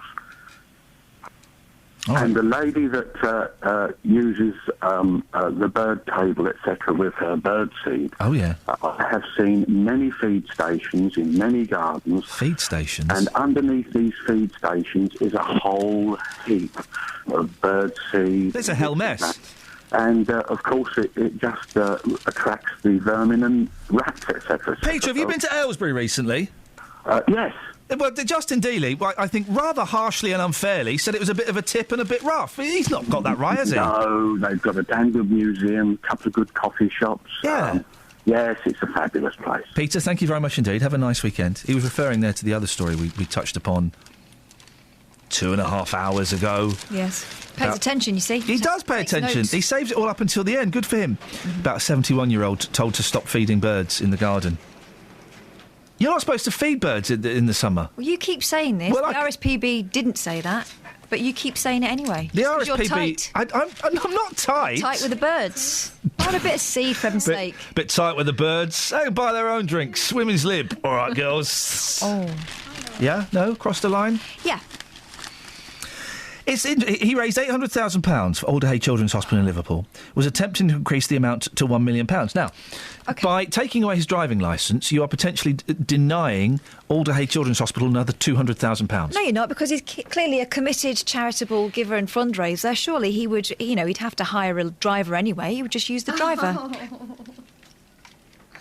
Chairman of the bench, David Johnson, accepted the argument and also ordered Flintoff to pay £85 court costs and £30 victim impact surcharge. He added, because of your position, the fact that you are well known, clearly the impact has to be on others more than yourself. The thing is, as well, he's not alone. We did this on the show, didn't we, a while ago? There are thousands of drivers who've got 12 points that are still going around driving. It's quite easy to get off it. Well, it's just having the brass neck to challenge it, isn't it? Laura's in Bedford. Morning, Laura. Good morning. What can I do for you? Oh, just to say, you've all been on fire this morning. Hey. I've been laughing my head off. Oh, I'm glad you've enjoyed it. Thank you. It's very kind. And my son just said, my 9-year-old son just said to me that the mushy peas thing. Yeah. He said, is it the same as heart when you got to find 3 different voices? And I thought, oh my gosh, they're not going to start doing that, are they? That's been going on for months. We are, and we are giving away £100,000. If you can tell me who is this mystery voice, Laura, you will win £100,000. I like mushy peas. Who is that mystery voice, Laura? I don't know. I like mushy peas. It's worth £100,000. One more time. I like the mushy peas. Oh, dear. Is that a pass, Laura? It's a pass. Thank God for that. Does that mean it rolls over for tomorrow? It rolls over to David Prevo's show, and it comes out of his pocket then. Oh, thank God for that. Legally, the totally dodgy one there, legally we would have had to have given it to her. Well, you would have. I never said it. Well, no. Just sold your piano for it. No one buys pianos these days. A little bit of David Guest there. He likes the mushy peas. So if he ever turns up at your house at tea time... I like the mushy peas. I do too. I really do. I hate peas though. Yeah, I don't like peas, but I like the mushy peas. Yeah. Lorraine Gibbons on the Twitter says, I've never tried mushy peas. Am I missing anything? Oh, man. Well, I like the mushy peas. I Kels? like the mushy peas. Catherine? I don't mind the mushy peas. David? I like the mushy peas. Dave? I like the mushy peas. Mushy peas are where it's at. Get in there, Lorraine. We got away with it for another week, gang. Fingers crossed we do the same next week, huh? This feeds my kids, who also... I like the mushy peas. They've never had it. Travel news for beds, cards and bugs. BBC Three Counties Radio. On the A405 North Orbital Road at Park Street, it's looking heavy around the Park Street roundabout on the speed sensors. In Watford, Gladstone Road and Queen's Road are still both closed in both directions because of the vehicle fires between Queen's Place and Stanley Road. They're closed for a police investigation there. In Watford, Stevenson Way as well is slow around out of town around the M1 Junction 5, but on the M25 clockwise it's easing off now between Junction 25 for Enfield and Junction 26 for Waltham Abbey, where the queues were earlier on. On the trains, there's no reported problems so far. Samantha Bruff, BBC Three Counties Radio. Harry Belafonte.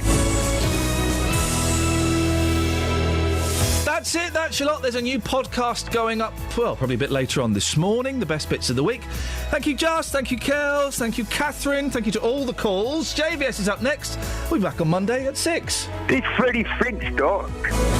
Local and vocal across beds, hearts and bucks. This is BBC Three Counties Radio. Absolutely round the bend. Good morning. Thank you, Iain. Welcome to the JVS show. I'm Jonathan Vernon-Smith. Friday morning, it's 9 o'clock. And on today's big phone-in, do you take UKIP seriously? Nigel Farage says MPs from Labour and the